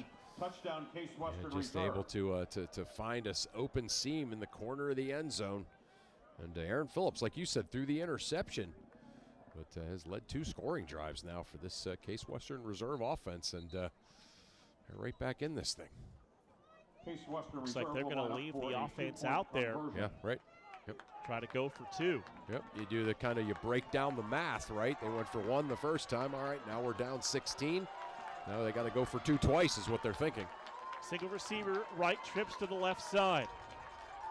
Phillips, single back behind him, takes the low snap, stands in the pocket, looking towards the end zone, and that pass is knocked away and no good. The 2-point conversion fails, and with 10:17 to play here in the fourth quarter, we have ourselves a 10-point game, 23-13. Is no good. Yeah, Score remains tipped Grove away City there by 23, Shea Case Aiken. Western So Reserve 13. big play by the defense to stop the special teams, keep it at a 2-score game here as Grove City maintains the double-digit 10-point lead. So this becomes a big possession, Chris, offensively, to not only get points on the board, but take some time off this fourth quarter. Right, and they managed the first part of that in their last drive. They used up a significant portion of the clock, did not score, and then Case gets the ball back and goes right down and scores. So, definitely need a.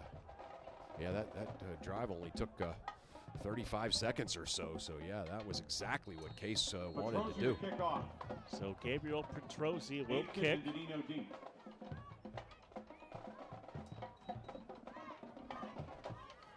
It'll be Danino from the 5, across the 10, 15. Made a man miss across the 20-yard line, and down there at the 20.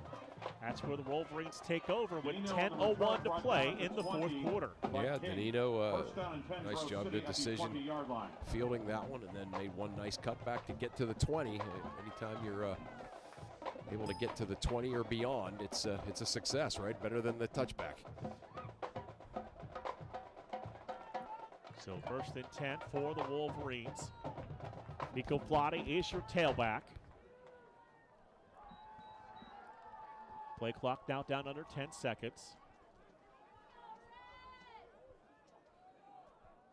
Pfeiffer takes the snap. He'll give the ball to Flotti, who hesitates in the hole and is able to spin his way ahead for about 2 yards and set up a 2nd down and 8. Yeah, again, it looked like Flatty was going to be able to pick up a little bit more than that, but they got him low. They got him right by the ankles, and he just kind of disappeared after a 2-yard or so gain. Yeah, I'm going to give him a little more than 2, so 2nd and 7. Lenhart will come to the sidelines. Sullivan will check in. Play clock down to 12. 2nd down and 7.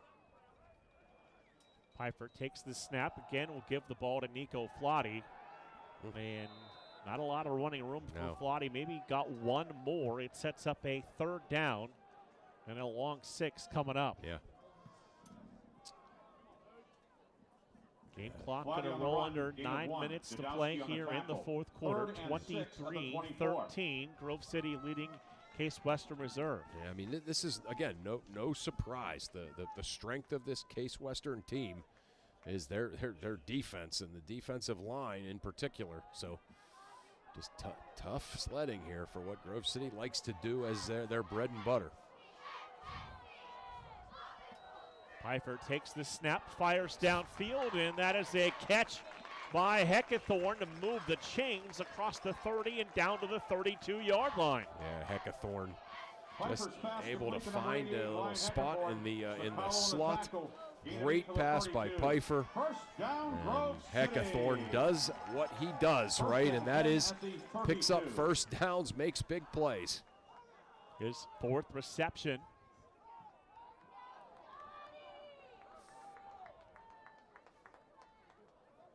Wolverines going to what do we got? Make a little substitution up front across the offensive line on this 1st down and 10. Pfeiffer gives the ball to Nico Flotty. Flotty across the 35 and down to about the 37-yard line as play continued a little bit longer. It always does with him, right? I mean, Flotty on the run. Mel and Trock on the tackle. You always have it's like the delayed reaction from defensive players, right? They think their teammates have it taken care of, and then he keeps grinding, and then they come over and hit, kind of run into the pile. Good gain on 1st down, sets up a 2nd down and 5. Flotty going to remain the tailback. Both fullbacks in there. Frazier, your lone receiver. Give the ball to Flotty. Going to bounce outside across the 45-50, 45-40. Cuts back 35 inside the 30.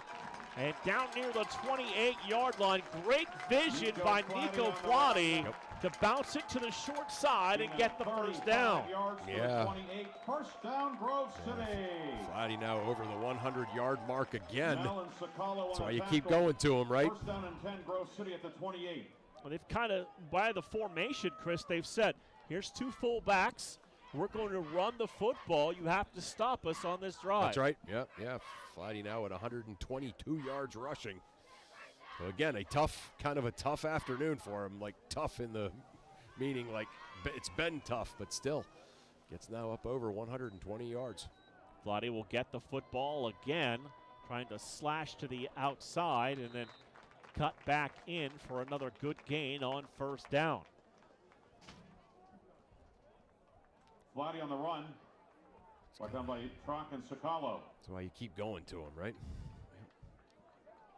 5-yard gain to the 23. Another good gain on 1st down. Brings up 2nd down and 5. Ian Demiri will come in, give Nico Flotty a bit of a rest. Yeah, good to see Demiri back in. He looked a little hobbled coming off the field last time. So Wolverines will shuffle the offensive line. Now both fullbacks in front of quarterback Logan Pfeiffer. Play clock down to 5 seconds. Demiri going to get the handoff. 2 hands wrapped around the football. And he will push the pile forward for a couple more yards and bring up a 3rd down for the Wolverines. Demiri on the run. Sakalo on the tackle. So 3rd down and about 3 facing the Wolverines. 3rd and 4 at the 22. Grove City 8 of 15 converting 3rd downs. Yeah, drive's already used up more than 5 minutes, Mark. So this is exactly what they wanted to do. Now they just got to finish it off with some points. Demiri remains the tailback. He'll get the handoff. He'll get the first down as he got past the sticks and about a yard more, and that'll move the chains once again. Brought down by Riley. Yeah. Oh, yeah, he's really hurting now. Well, Demiri definitely slow to get up as he'll make his way slowly to the sidelines.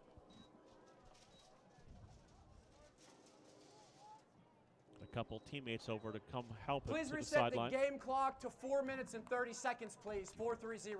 So we'll add 6 seconds of the game clock now to 4:30. Yeah. I mean, remember, Grove City got the football mark at 10:01 right after that quick score by Case, and you thought, oh boy, if they go 3 and out here, we're really game on. But yeah, since then they have continued to grind it out, pick up first downs, and use well over 5.5 minutes here.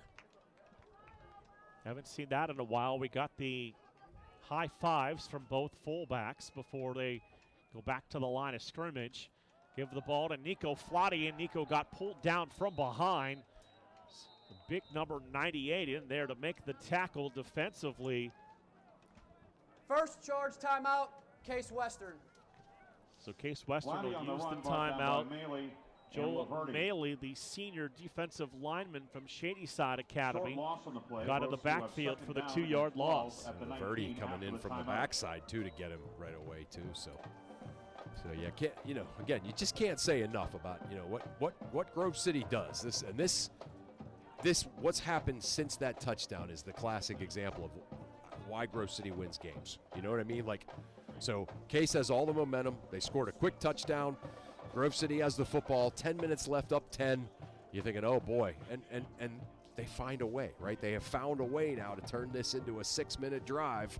And again, even if they don't get points here, it's still going to be awfully tough for Case to score twice. And I love the way, Chris, they've gone about it because it's both fullbacks. It's an extra offensive lineman. Yeah. It screams, we are going to run the football. Yes, right. You have to stop us. Yeah, right. We're bigger and stronger than you, right? I mean, that's pretty much what they have, kind of hung their hat on here. But yeah, I mean, it's winning football, Little Mike Tomlinism there. Yeah, it's winning football, and that's what they do in moments like this. So second down and 12 off the timeout for the Wolverines. Spartans use their first. They have 2. Grove City with all 3 of theirs. Single receivers to each side. It is Frazier to the left and Sullivan to the right side.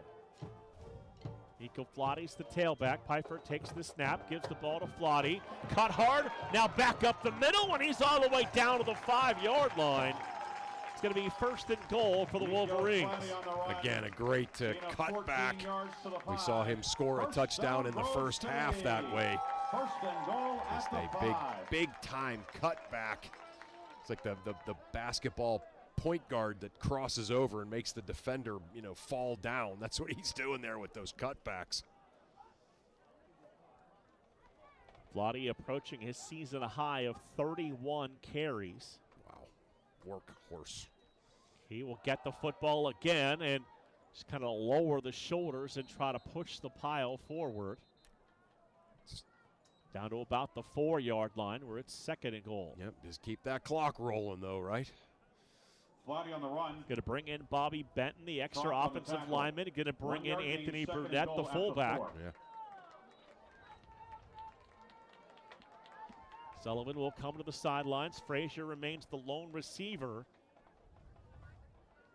They'll line up on the numbers to the right side. Pfeiffer going to go under center. He does have 2 rushing touchdowns on the season. Sends the fullback in motion. Turn, give the ball to Nico Flotti. And Nico Flotti into the end zone for a Wolverine touchdown when they needed it most. They went to the running game and capitalized with 6 points. Yeah, just a bruising, pounding touchdown drive. Started with 10:01 to go in this fourth quarter. And they score with 2:37 to go, using up pretty much the entirety of this fourth quarter for a scoring drive to put this football game away. So Lambert to snap, Bear Bay to hold it, Sullivan on for the extra point.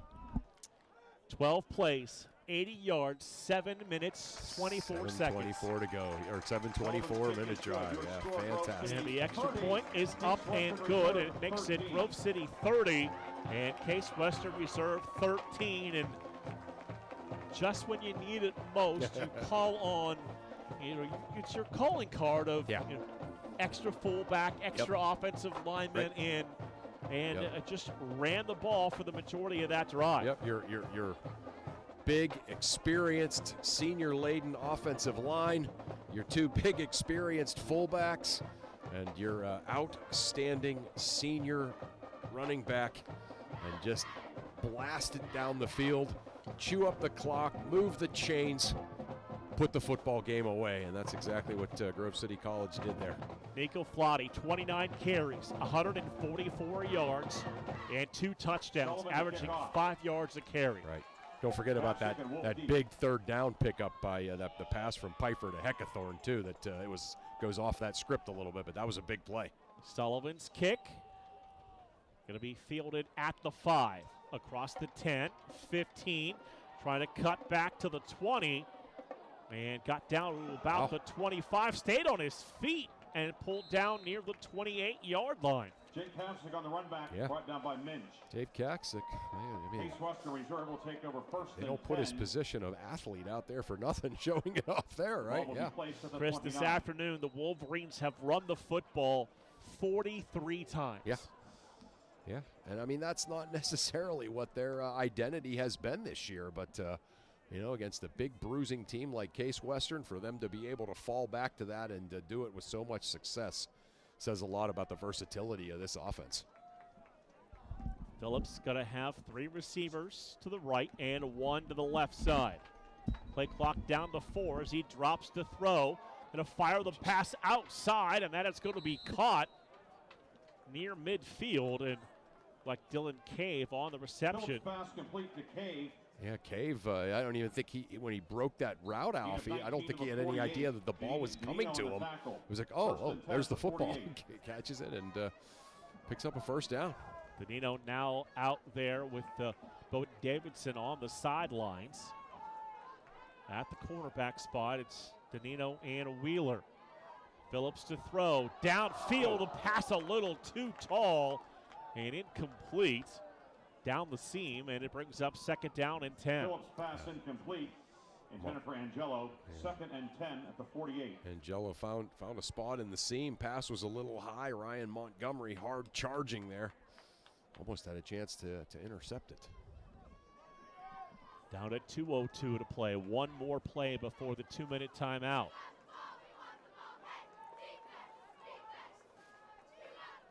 Trips right, single receiver left side. Phillips takes the snap, drops back to throw, fires downfield, has a receiver open at the 30-yard line and finds Bo Wolf on the completion for a Spartans first down. This is the 2-minute timeout. Phillips pass complete. We are down to 1 minute and 56 seconds to play here in the fourth quarter. It is Grove City 30 and Case Western Reserve 13. We will step aside for a break and come back on the Wolverine Sports Network. Valvoline Express, Karen Car Wash of Grove City. Drive in, drive out, it's that easy. Check your oil, check your fluids, and get you clean. Fast, friendly service for cars, trucks, and SUVs. Wiper blades or filters, check your tire pressure.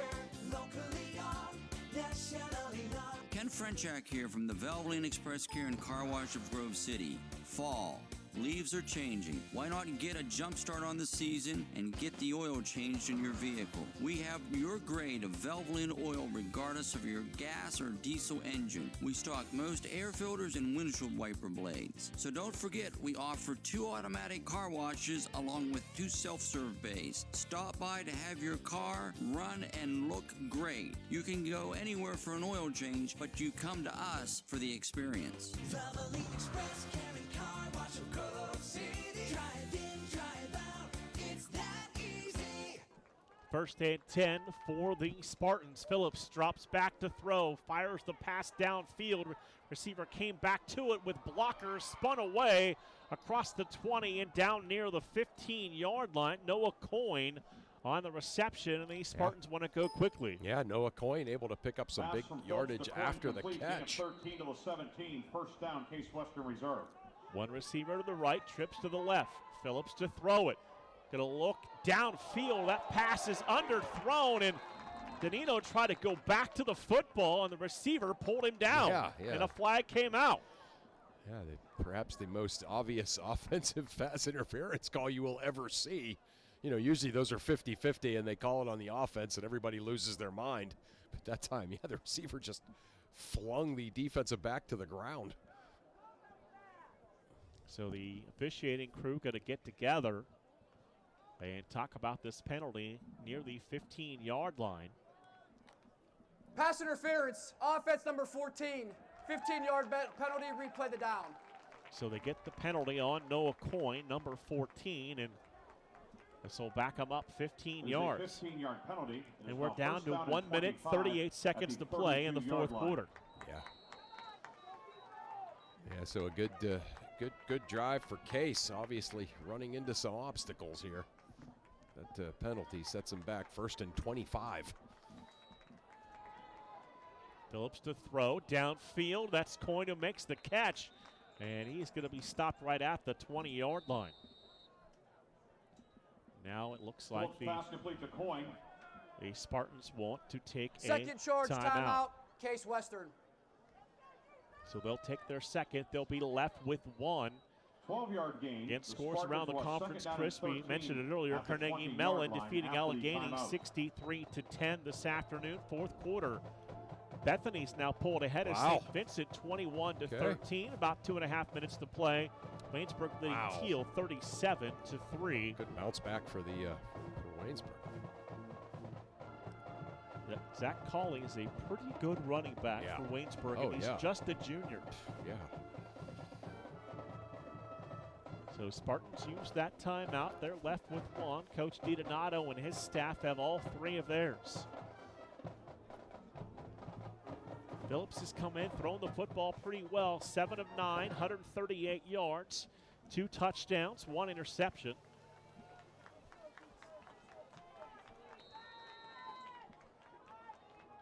Second down and 13 for the Spartans. Yep, movement up front. Flags fly everywhere. Phillips takes a shot for the end zone. And that ball was knocked away in triple coverage. They were not going to let Coyne make a play on the football. No. Phillips pass incomplete, intended for Coyne. It's like Phillips was kind of surprised. Offside. Defense, number 34. Okay. 5-yard penalty, replay, second down. Yeah, the body language of the Case offensive players was like, oh, it's on us, right? I mean, they almost didn't finish the play out. But yeah, they're going to call get Grove City for that. So we are down to 1 minute and 24 seconds to play here in the fourth quarter. Second down and 8 for the Spartans. Break the huddle. Come to the line of scrimmage. 1 receiver to the right, 3 to the left side. Wolverines showing some pressure. Phillips to throw. Pass is going to be caught. And the receiver immediately driven down to the turf. It's Montgomery coming up and making the stop. Phillips to Wolf. Montgomery on the tackle. Gain of 5, 3rd and 3 at the 10. So 3rd down and 3. 1:05 to play in the fourth quarter. Phillips back to throw. Looking into the end zone, and that pass is going to be caught in the back corner for a Spartan touchdown. Yeah, a rare third down conversion. That time not getting a first down, but getting a touchdown. Phillips pass complete to Alec Angelo. Alec Angelo on the touchdown reception, his third receiving touchdown of the year. Yeah, able to just sky up and get that. Perhaps too little too late, but a chance to cut it back to a 10-point lead with 58 seconds to go. Gabriel Petrozzi, Willamette, Illinois, the kicker, on for the extra point. High snap, they get it down, rush on, flag out. The extra point is good. Petrozzi got knocked to the turf.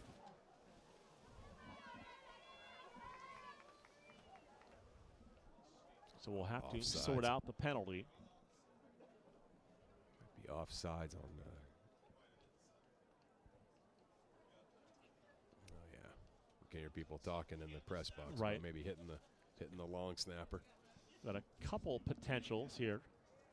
Personal foul, block below the waist. Return team number 91. That penalty is declined. The result of the try is successful. So they get the low block called on Bryce Spolnick. And with 58 seconds to go, Grove City's lead is down to 10 with an onside kick coming up. Yeah, 58 seconds to go. Now, there's been no quit in the Spartans this afternoon. Oh, no. You didn't expect that, right? Very good team as well. So. And there was a point where Grove City was up 23-0 in this football game, Chris. It's now 30-20 with under a minute to play. Yeah. You know, this is usual post-game discussion, I suppose. But, you know, Case scoring a touchdown there on third down to make the 2 for 13 on third down efficiency. They came into this game with an almost 48% third down conversion rate, fourth in the conference. So that's really one of the kind of storylines of the game, is how the job Grove City was able to do when it mattered in third down. Correction, Case Western will take that on the kickoff. 15-yard penalty on the kickoff. Okay.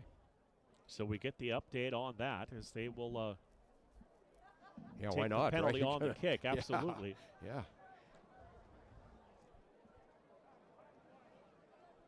Don't forget this afternoon, in about 20 minutes, both the Grove City men and women playing this afternoon in the PAC Championship soccer games.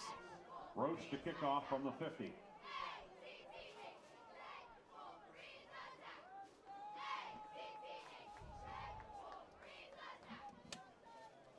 So Petrozzi to kick the football.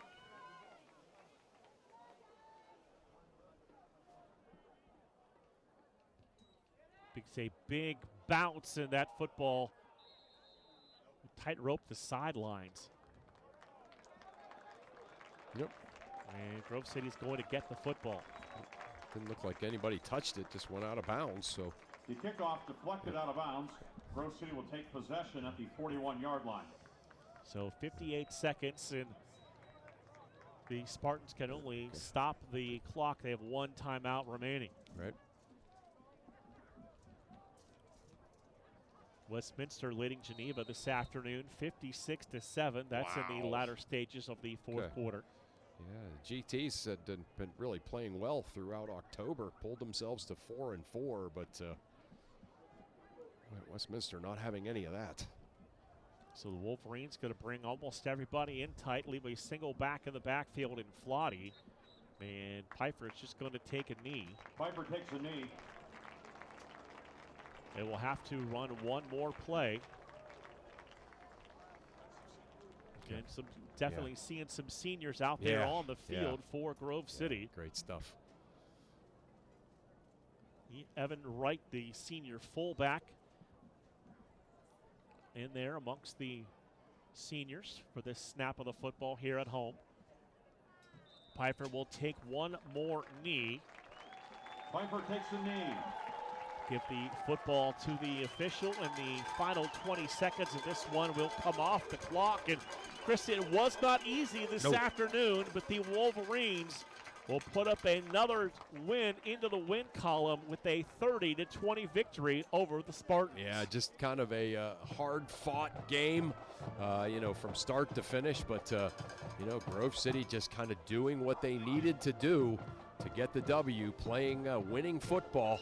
Certainly the big long drive that used up most of the fourth quarter was the key moment in this second half. And with the win, the Wolverines are now 8-1 on the season, and the Spartans drop to 6-3. You said it, no better way to say thank you to the seniors than a win on Senior Day this afternoon. Yeah, absolutely. Just obviously one of the all-time great senior groups in the history of this football program.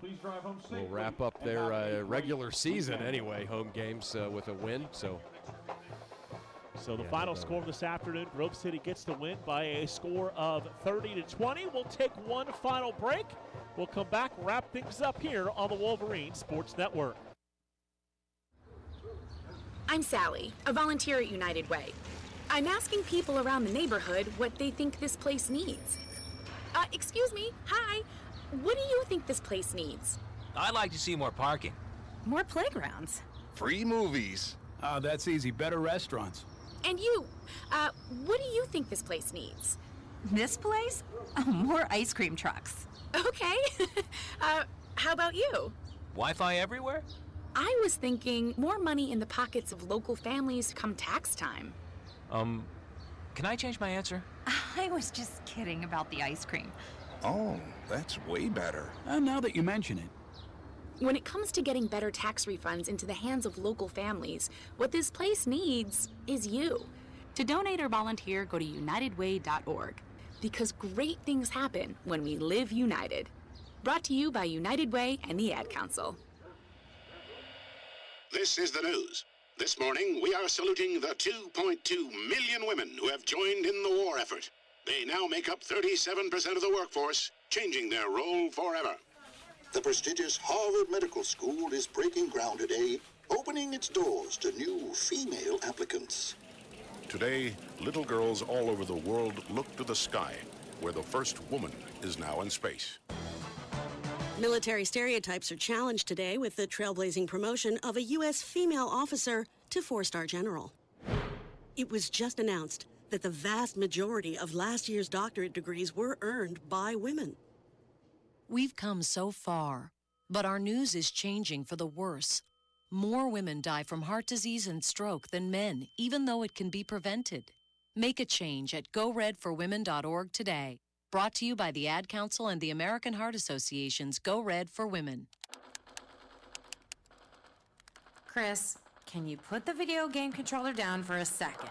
I can talk and play. Oh, I'm totally annihilating this punk kid in Nebraska. I just feel like you're not acting like a grown-up in our relationship. Am too. Well, you still ride your skateboard to work, there's the comic book collection, the race car bed. Look, I'm young at heart, but I put money into my 401k every paycheck. I picked up a few savings tips at feedthepig.org. I have control over my financial life now, and that feels pretty grown up. Put away a few bucks, feel like $1 million. Putting some money from every paycheck into a savings account or contributing to your 401k can make a big difference later. For free ideas and easy tips on ways to save, go to feedthepig.org. That's feedthepig.org. So, I bet I look like a grown-up to you now. Well, except for the footy pajamas, I'd have to agree. This message brought to you by the American Institute of Certified Public Accountants and the Ad Council.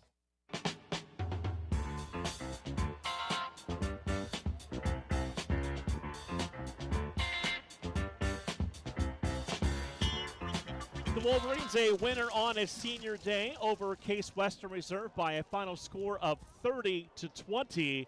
And they are now 8-1 with a big game against Westminster on the road next Saturday. Yeah, obviously, 8-1 heading into this game next week at Westminster, an opportunity to share the PAC title with a win. So, again, right kind of where they wanted to be, heading into this this last stretch of games. Looking at some of the final numbers, Grove City ran the football 45 times for 201 yards. Overall, 70 plays, 355 yards.